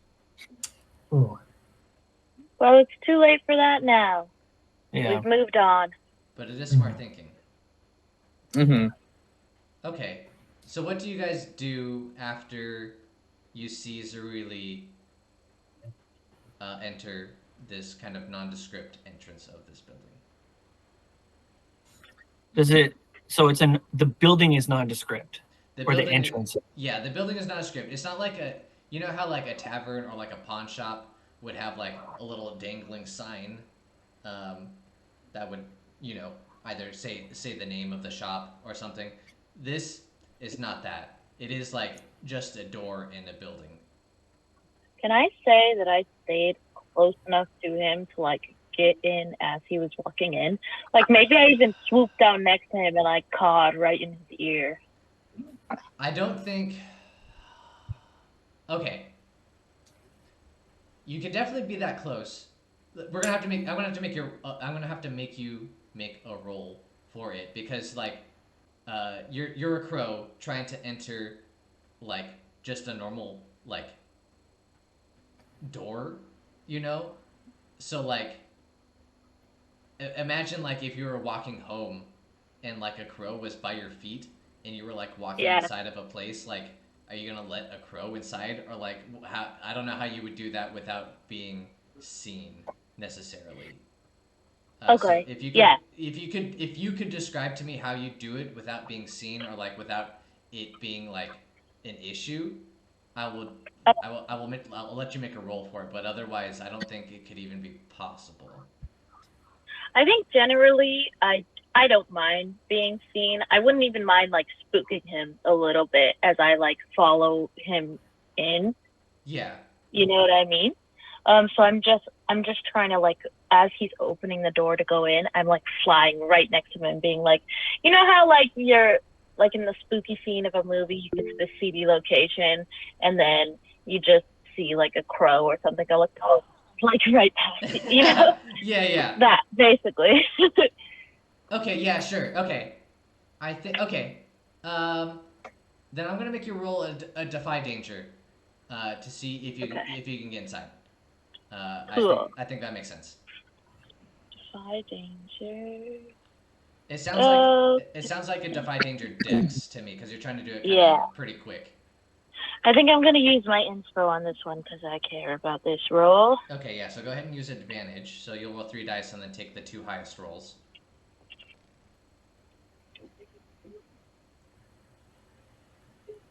Sweet, I got double sixes plus one. Oh shit! Ooh. Excellent. Okay. Yeah. So I think what happens is Zeruli like kind of like knocks on the door and then enters, and then uh, I think you just like see like this perfect opportunity, and you just like swoop in, almost like silent like an owl, and you like swoop in and flutter up to like the ceiling, and there happens to be like a chandelier type object for you to like land on, and I don't think anyone even Heck notices yeah. you. Like it was like such a like smooth, and you were just like in the zone, and it just like happened perfectly, and I think you just swooped in without even anyone like even noticing. Oh yeah, that's awesome. Okay. Danni is in her in their chrome form, crow form. The rest of you, uh, Harvey, Betty, Folly, and Annabelle, are outside of the building. I think yeah, I think we'll stay with Danni just for a second since they're already inside. When you enter this building, Danni, it's very obvious it's a drug den. Um, People come here to get high on some sort of drug, and there are like basically beds or cots where users can lay down and experience uh, the bliss, the euphoric bliss of whatever drug they're imbibing here in this building. Zurui Lee, however, is speaking with someone who does not like. You can tell they don't run the building. They're speaking with someone who's just like here for Zerui Lee. He's well, actually, I take that back. He's speaking to a user here in this building, and they're in their own like little private like cot slash bed area. It's far enough away where you can't hear what they're discussing. You would have to get closer to hear what they're discussing, but you have eyes on them. I want to try to like slide down on. You said there's like a cot bed area. Are they sectioned off down anyway, or are they just like beds on the floor? No, like the beds are like sectioned off, so like everyone kind of gets to like their own private um, bed slash cot. Like there's like cloth walls separating each cot or bed. Okay. Can I just like perch on one of the posts that's holding up the cloth walls? Yeah, I'm gonna have you roll another DeFi danger though, so that to Okay. see if how long you can be there without being caught type thing. I have another idea that I think might not be a defy danger roll. Yeah, lay it on me. Okay, can I like lay on the cot next to their section and then just spin my hold to like turn back into myself and then just, look like myself because like how I naturally look kind of looks like the type of person that would be hanging out. Just Yeah, I think that's fine. You're gonna spend a hold to kind of turn back into your normal self, so I don't think you even need to roll for that. So yeah, I think you can kind of like swoop down to the nearby cot and then turn back into your halfling self. could I hear talking from that cot? Yeah, I'll say that you can hear talking from this distance. Okay, yeah. So I'm just gonna turn back into myself, and then I'm using the charm that makes it look like I have rabies, but in this like context, foaming at the mouth probably has a different meaning. And then I'm just gonna like, you know, put on my best performance of just being fully zoned out. Okay, excellent. Yeah. Uh, while you're there listening in, they're clearly in the midst of a conversation. So Zaruli, you hear what you assume is Zaruli, and he goes, "I'm sure, I'm sure this is enough. Uh, I'm sure this is enough for a fair trade." And you hear another voice, and they go, "This, yes, yes, you're right. This is plenty. Uh, uh, and you're sure this isn't trackable, right?" And then Zaruli goes, "Of course not. This is just plain old cash. You can use it however. This is plain old coin. You can use it however you like. The other guy goes, okay, okay. This is perfect. You just take this key, and it'll take you wherever you need to go. And Zarila goes, perfect. And um, you hear him get up, and he walks right by your cot, and um, he leaves for the exit of this building. Okay, I'm gonna jump up and follow him. I'm not trying to be sneaky. I'm trying to like full out run after him. Okay, yeah. I think you are like finally seen as a crow. Oh wait, no, you're not a crow anymore. You're just Danni. Um, yeah, I think you basically follow him out, um, and I think the rest of you see Zarui before you guys can even like come up with a plan to like enter in. Zarui Lee comes back out, um, Mhm. and he looks way more satisfied than he did um, going towards uh, the tennis stadium. And you see Zaruli walk down further down the street, um, and then not long, like maybe seconds, maybe 30 seconds later, you see Danni exit the building. What do you guys do next? Well, follow him. Sure. Yeah. You're just gonna follow him? Yeah. I feel like I wouldn't have even waited for Danni to come out. Yeah. Well, there he is. That seems like I should go that way. Was Danny like sprinting? Yeah, I was trying to crash into him. Okay, Oh. I'm gonna tell everybody like, okay, there. I'm gonna stay behind. Like I said, we meet back at Annabelle's. If I'm not back there by midnight, you know something happened to me. All right, there. And remember, he can't know we're here. And I'm gonna stay behind. Okay. Okay. So Betty and Blue are gonna stay uh, outside of the drug den at this point, um, and then Annabelle, Harvey, Folly, and Danni are gonna continue to follow Zaruli. Is that correct? Yes. I kind of wanted him to like see me while I was still in the drug den and like crash into him at some point after so that I can like pretend to be a drug addict that's just kind of having a bad time. Sure. You know what I mean? Yeah. What are you trying to do by doing that? I was gonna try to pickpocket him while being like just freaking out or being like, "You gotta help me," or I don't know. Oh shit. Yeah. Okay. So before Zaruli and Danni exit the building, Danni, go ahead and give me a defy danger. I'm gonna give. I'm sorry to do this, but I think I'm gonna give you disadvantage on this one. Okay, yeah. Yeah. So I roll You'll 3 and take the lowest, yeah or I you'll, roll you'll 2. yeah you'll roll 3. Oh, disadvantage is. You would roll 3 and take those 2. Yeah, Okay. just do that. That'll be fine.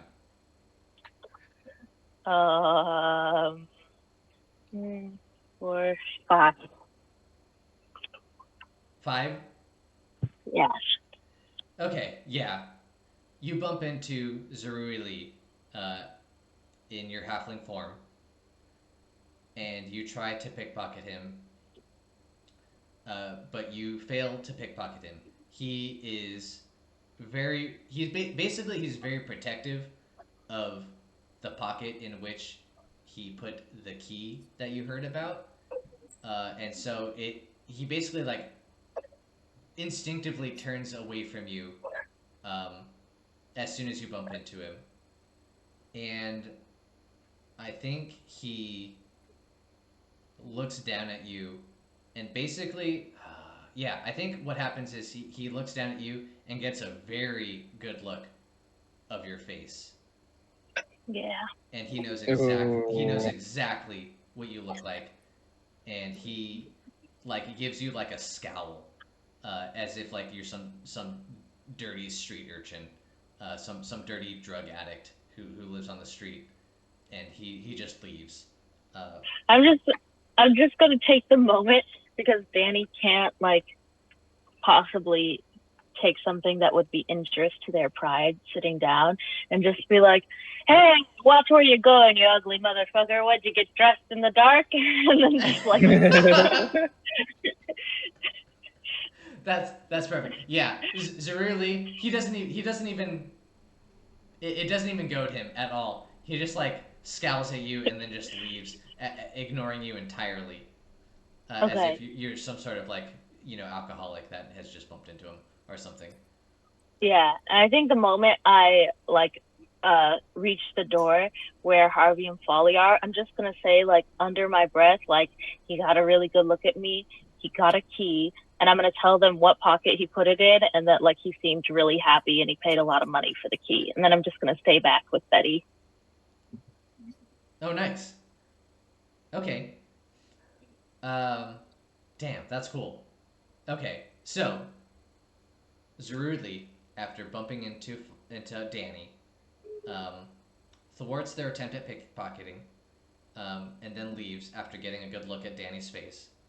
Um, Harvey and Folly and Annabelle continue to trail Zaruli, but Betty and Danny decide to stay back.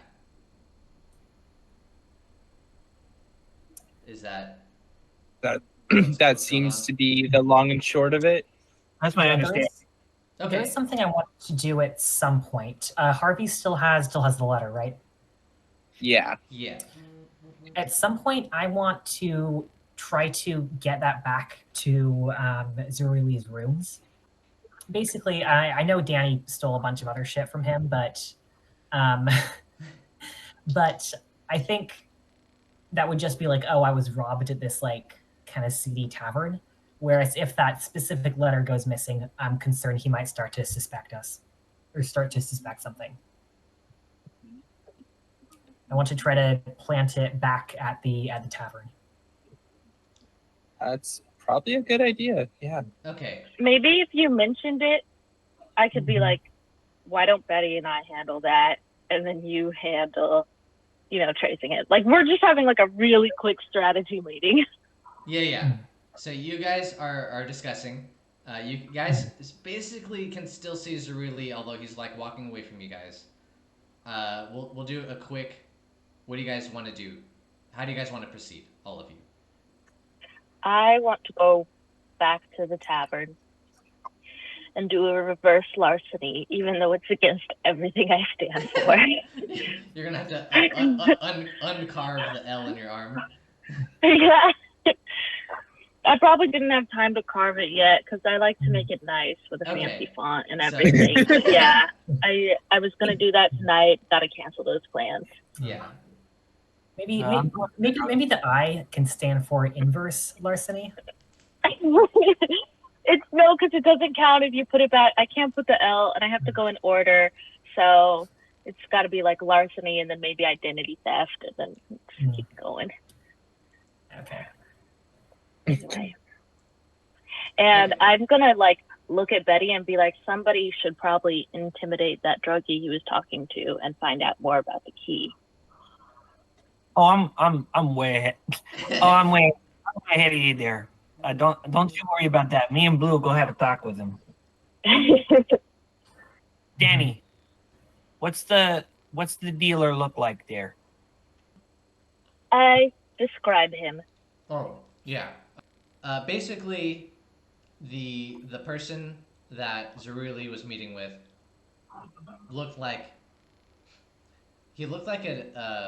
an average elf, um, meaning he had kind of like lizard-like features. But I think beyond that, because there were plenty of elves within this drug den. I think the defining thing that Danni picked up on was that he was wearing some really fancy robes. They were like really nice, and they had almost like a religious quality to them. Whoa. Yeah, they looked like the robes that he was wearing were part of some sort of religion, and that was like the defining feature of this elf. Cool. Yeah, I tell Betty all of that. Okay. Cool. Let's see. Where do we want to go next? Danni, you're gonna go back to the tavern, right? Okay. Betty, you're planning on going back into the drug den. Yes. And then Harvey and Folly, you're planning on trailing Zeruli. We're gonna go with Betty then, as she goes into the drug den. What do you do when you enter the drug den? Do you just like walk in? Yeah. Well, Like, cause I'm gonna slowly open the door so that it doesn't make a creak. sure. Then I'll slide in. What do I see? You see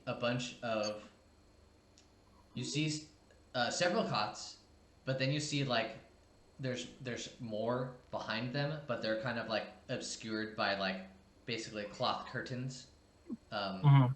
so you can't see everything that's going on. But then someone approaches you. An elf man approaches you. How much would you like today? Uh, how much would you like today, man? Are they wearing fancy clothes? They are not wearing fancy clothes. It is this person looks like this person looks like they work there, and that this person is basically the holder of all the drugs. I'm gonna lean in to his ear and I'm gonna say, two people just came in. Dressed real nice for a place like this. You understand me there? One of them just left. The other one I think is still in here unless he left out the back or something there. If you tell me where the one who stayed is, and then you off and leave me alone so I can go talk to him, there's a pretty coin in here for you. You don't gotta give me any drugs. You don't gotta show me around or nothing. Everything is good. Give me. Oh man, I almost want to say give me a parlay roll, but you're kind of already talking his language. Basically. I don't think you need to roll. Let me see the coin. And maybe I can help you. Maybe I can help you. I hold it up and he goes to grab it and I go, there. Nope. Where's the one who stayed behind? The one in the fancy clothes. The priest. He kind of nods his head, and he's like, "Go down this row. He's about 5 cots down. He's hard to miss." I'm gonna push the coin into his chest and just go, shh. And then I'm gonna just like slowly walk down the hall with like my stiletto and my like little mini S-stock out, and I'm just gonna like walk for the stall where it's at. Yeah. I would like to defy danger, the danger of being seen. I want to try to sneak up on this guy from behind, so that I can like cover his mouth and just like stand behind him so that I can like try to talk to him about something without him seeing me. Is that possible? Yeah. Go ahead and roll defy danger. And that seems like dexterity to me, but if you want to make an argument for a different stat, you let me know. Dexterity is fine. My other question is, I wanted to try to use Bleu's ability to perform, Uh-huh. but I'm not sure if that fits into like my list of commands. It says if we attack the same target, but we're not really attacking. It doesn't say anything about hack and slash. Right. It's kind of nebulous and it says attack, right? And then it also says that if we track a creature, so like I'm not sure if those make sense in this situation. Are you trying to harm the person? Ah, it's so hard. Is grappling harming someone? Is that attacking someone? Or are you more trying to track them down and find their location? I'm just trying to sneak up behind him and keep him in a way where he can't see me.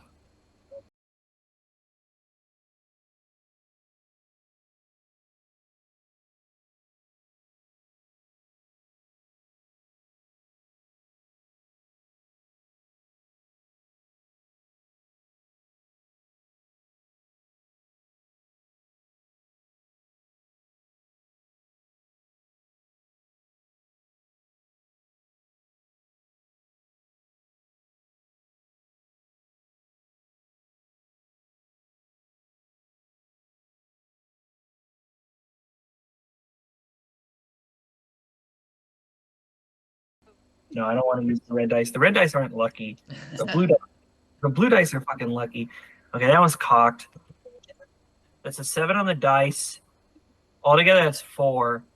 So that's 11. God damn. Okay. And this was for defy danger. So I think you don't encounter any sort of danger, and you get to accomplish whatever you were trying to set out to do. Yeah. So I think you and Blue kind of almost like do like a pincer move. I think like you kind of like maybe circle around and go down a separate aisle than the aisle that Blue goes down, and Blue kind of like gets eyes on this dude before you do, and Blue kind of like locks eyes with you, um, and kind of basically communicates with you that they found the person that you're looking for, and uh, and working in tandem, you're able to, without this person even knowing, sneak up behind him, um, cover his mouth to prevent him from making any sound, and he is within your clutches. Okay. I'm gonna whisper with like an affect that nobody's seen Betty do before. I'm gonna be like, I wouldn't do anything if I were you. I have a blade pointed at your kidney. No blade in the kidney. In a second, I'm gonna take my hand off of your mouth and I'm gonna put it on your neck, and you're not gonna move. And you're gonna tell me what the elf in blue and gold came in and asked for. And then if you cooperate, you're gonna walk out of here okay. Do you then remove your hand from this person's mouth? Yeah. This person, after you remove your hand from their mouth, they giggle as if you were tickling them. And they look at you, and you can see that they are so high. Their pupils are dilated as much as you've ever seen in your entire life. Probably this is like you've never seen anyone. They just got high. You can tell that they just imbibed whatever drug that they're selling here, and that they are like so high, and they barely understand what's going on with them. Wait, but they're dressed up nice? This is the guy? This is the guy. You have the right guy, but this guy is high. This guy is on whatever drugs are being sold here. I'm gonna punch him directly in the forehead and say, I told you not to look at me. The dude the dude like cries out, but then starts to giggle again after after he like kind of like he looks like he's out of it. He yelps out after you hit him, right? Like in pain. But then he starts to giggle again. And he's like, you want to know what? What did you give the and um he looked at me and I told him not to look at me. He did, yes. He broke his promise. I'm gonna take his eyes. Oh shit, how are you gonna do that? I'm just gonna poke him out real quick. Pop pop. Fuck. Fuck. It's kind of rude. It is rude, but it's exactly what Betty promised. Um, I almost want to have you roll a hack and slash, but I don't think he even has. I don't even think that's necessary at this point. He's kind of at your mercy. Yeah, I think you just do it, and I think he screams. He screams in pain. Can I put my hand over his mouth while he's screaming? Yeah. As he's screaming, you put a hand over his mouth. It's significantly muffled. You hear a little bit of stirring from the other users around. But as like he like continues to like muffle scream under your hand, it starts to quell, and you start to hear him giggle again. What did you sell for the drugs? Oh, you you must be talking about the key. The key to the spirit realm. Where's the door? The door? You mean where the key goes to? I'd like take the back of his head and I like slam it down into the floor and I go, yes, the fucking door that the key opens. Where's the door? He yelps again, but then giggles. The key. Ha! He giggles. The key. The key goes to. The key goes at the dragon's butt. And then he giggles, like a lot at his own joke. He giggles at his own statement. It's at the dragon's butt. And he giggles a lot at this. And this is a joke? Is it a joke? It's like, I think he's more laughing that he said "but" than he is like lying about what he meant. I feel like you get the sense that he kind of meant what he said. Like the key goes to something that is located on the dragon's towards the dragon's rear end. Oh no, Okay. no. Oh no, I made a mistake. I made the biggest mistake. Ignore what I said. Okay. It's not towards the dragon's butt, because that's where the harbor is. Fuck. That's a big lie. Just say you said something different, and we'll all believe you because you're the GM and you run this game. Yeah. He said, he giggles and he says, oh shit, I can't think of anything funnier than butt. Dragon? Dragon's balls. Yeah. Dragon titty? No, Dragon? it's towards the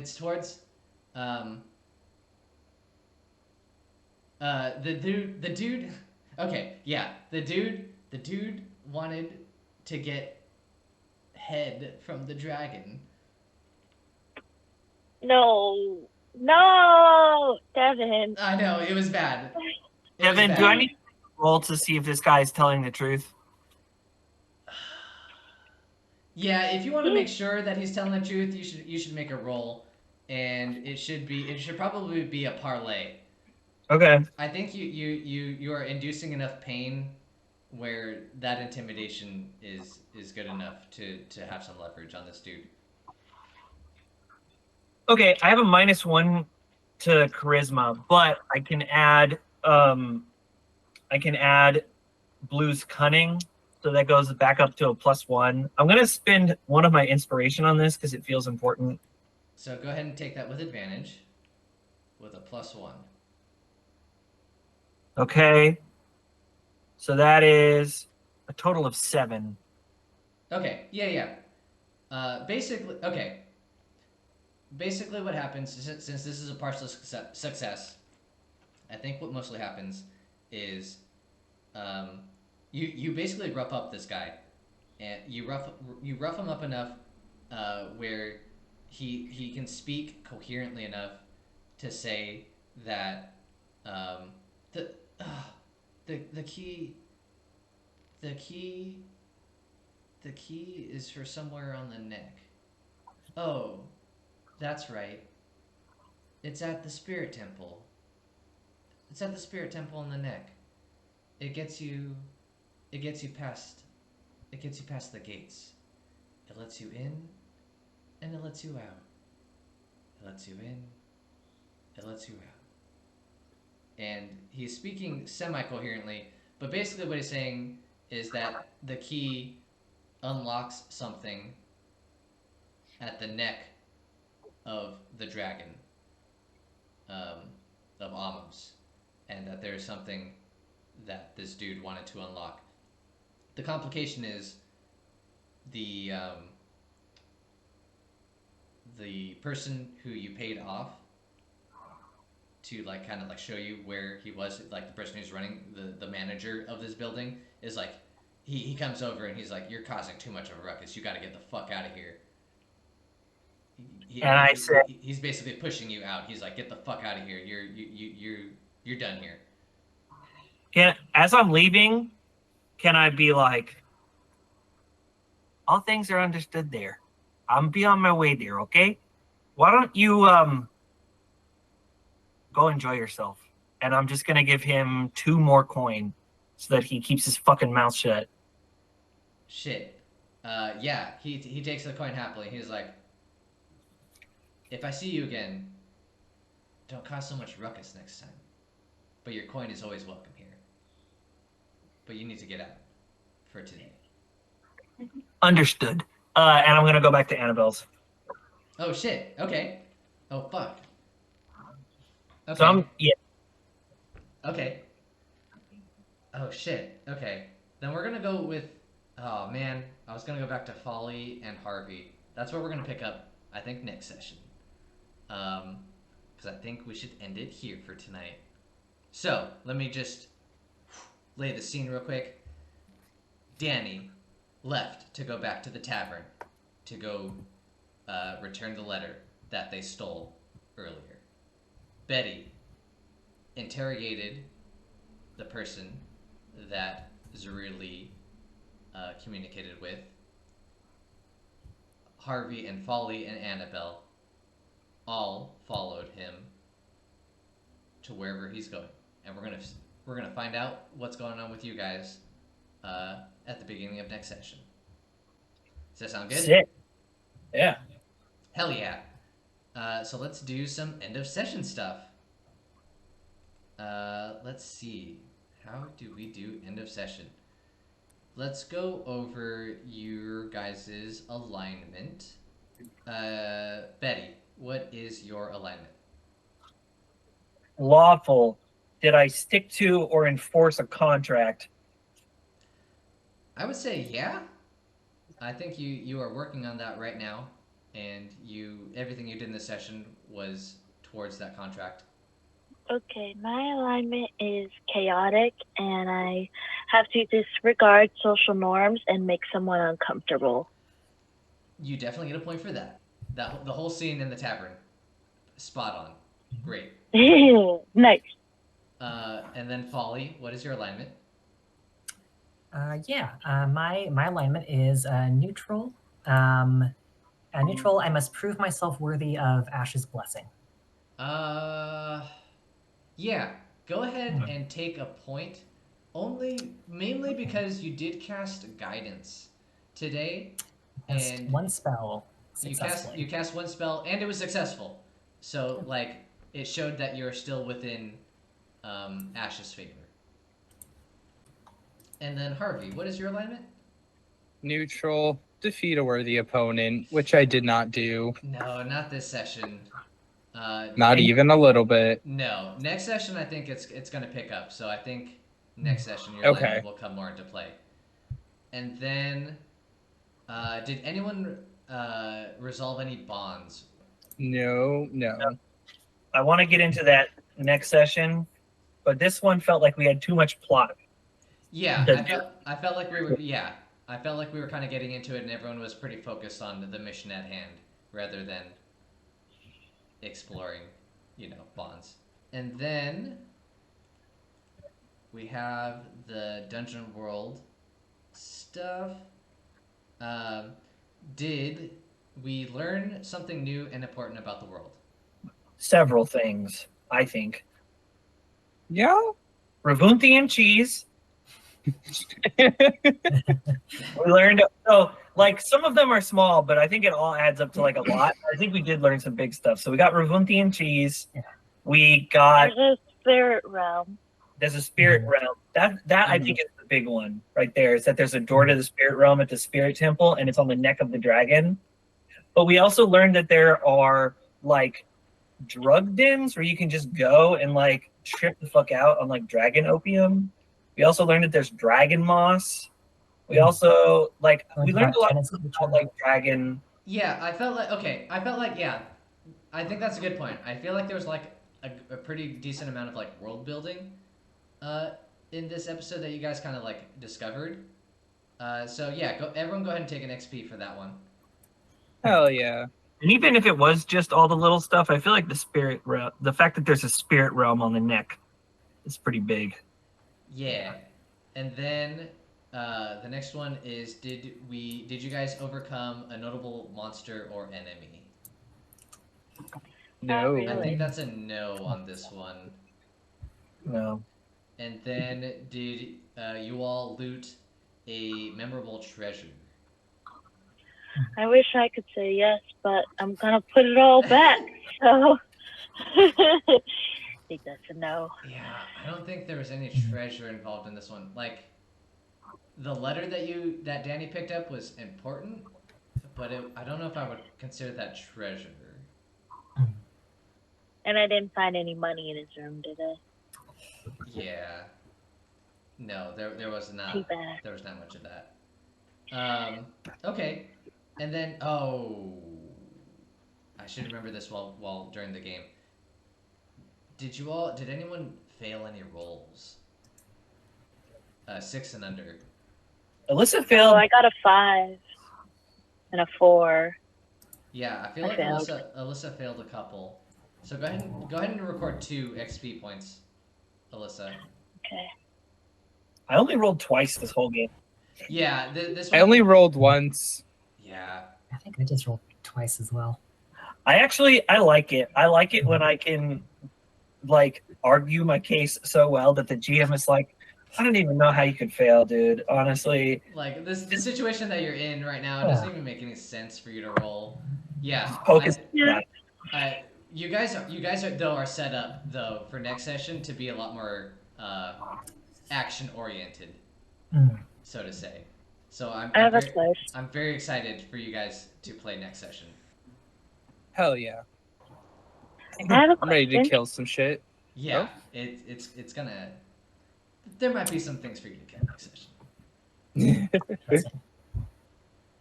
I have a question. Yeah. For leveling up, it's like 5 times our level. Oh, it's Your level 7. plus 7. Yeah, it's your level plus 7. So Oh, if I you- should have leveled up a long time ago. Oh no! Oh no. I have 22 XP. Oh. What? How do you have 22 X? What level are you at, Alyssa? Right now. Level 4. You're at level. Oh. Okay. Yeah. Okay. That's okay. That's not as bad as I thought for a second, but that's still almost. I think that's 2 levels, isn't it? You know what I think? 12 I think this and is just 11. a thing. And I It's think 1 because point away. 5. Sorry. Okay. Yeah. Level up to level 5. I think we'll just do that. and then I think you're like a point away from level 6. Okay. Yeah. That's wild. Sorry, guys. It's all good. I think what happened is that it happened at the end of a session, Yeah. and it was like okay, now we all level up. I'll come back next time and level up, and then it didn't. And then sometimes in the medium in the liminal spaces between sessions. It's sometimes forgotten. Yeah, so go ahead and do 1 level up, Alyssa. Okay. And then I think you'll still have XP like that's under for the next level. Okay. Cool. Hey, Devon, Yeah. are we doing inspiration? Ooh, we are gonna do inspiration. What are our inspiration triggers? I don't know why I don't have those written down somewhere. Those are the ones like Oh, no, there are normal ones, right? cool. Yeah. So there are. Who was our role player for tonight? I feel like Betty. Yeah. I really liked what Danny was doing.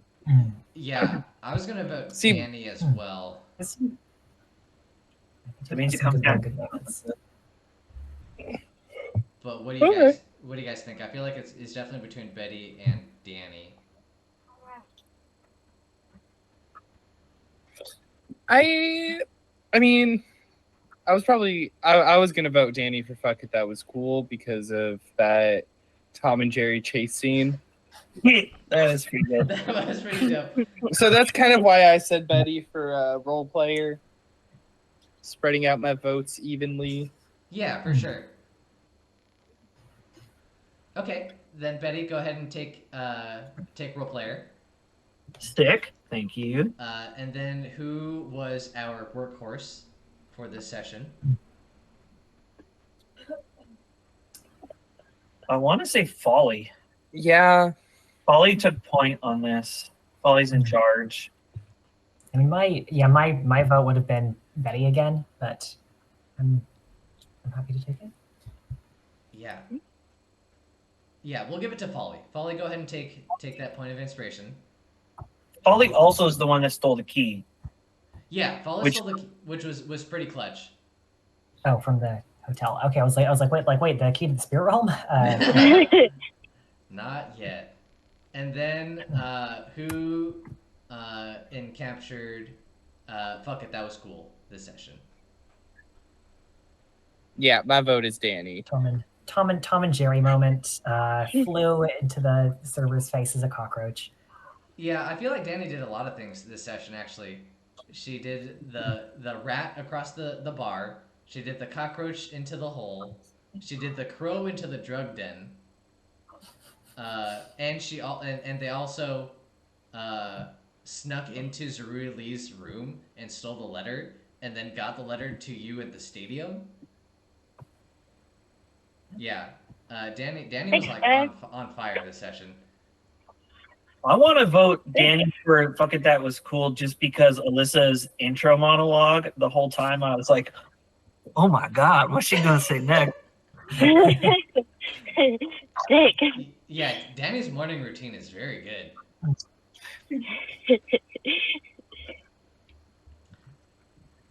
Awesome. Yeah. Good session, So we're good? everybody. All right. Yeah, good session, you Yeah, guys. thanks, Devon. Yeah, of course. We're gonna have some exciting adventures next session. All right. We'll see you guys next week. It sounds like you're gearing us up for a fighty episode. Maybe, maybe not. We'll see what you guys are up to. Mighty episode or a murder episode? Yeah, we'll see. Yeah. It's definitely up to you guys. So we'll see what happens.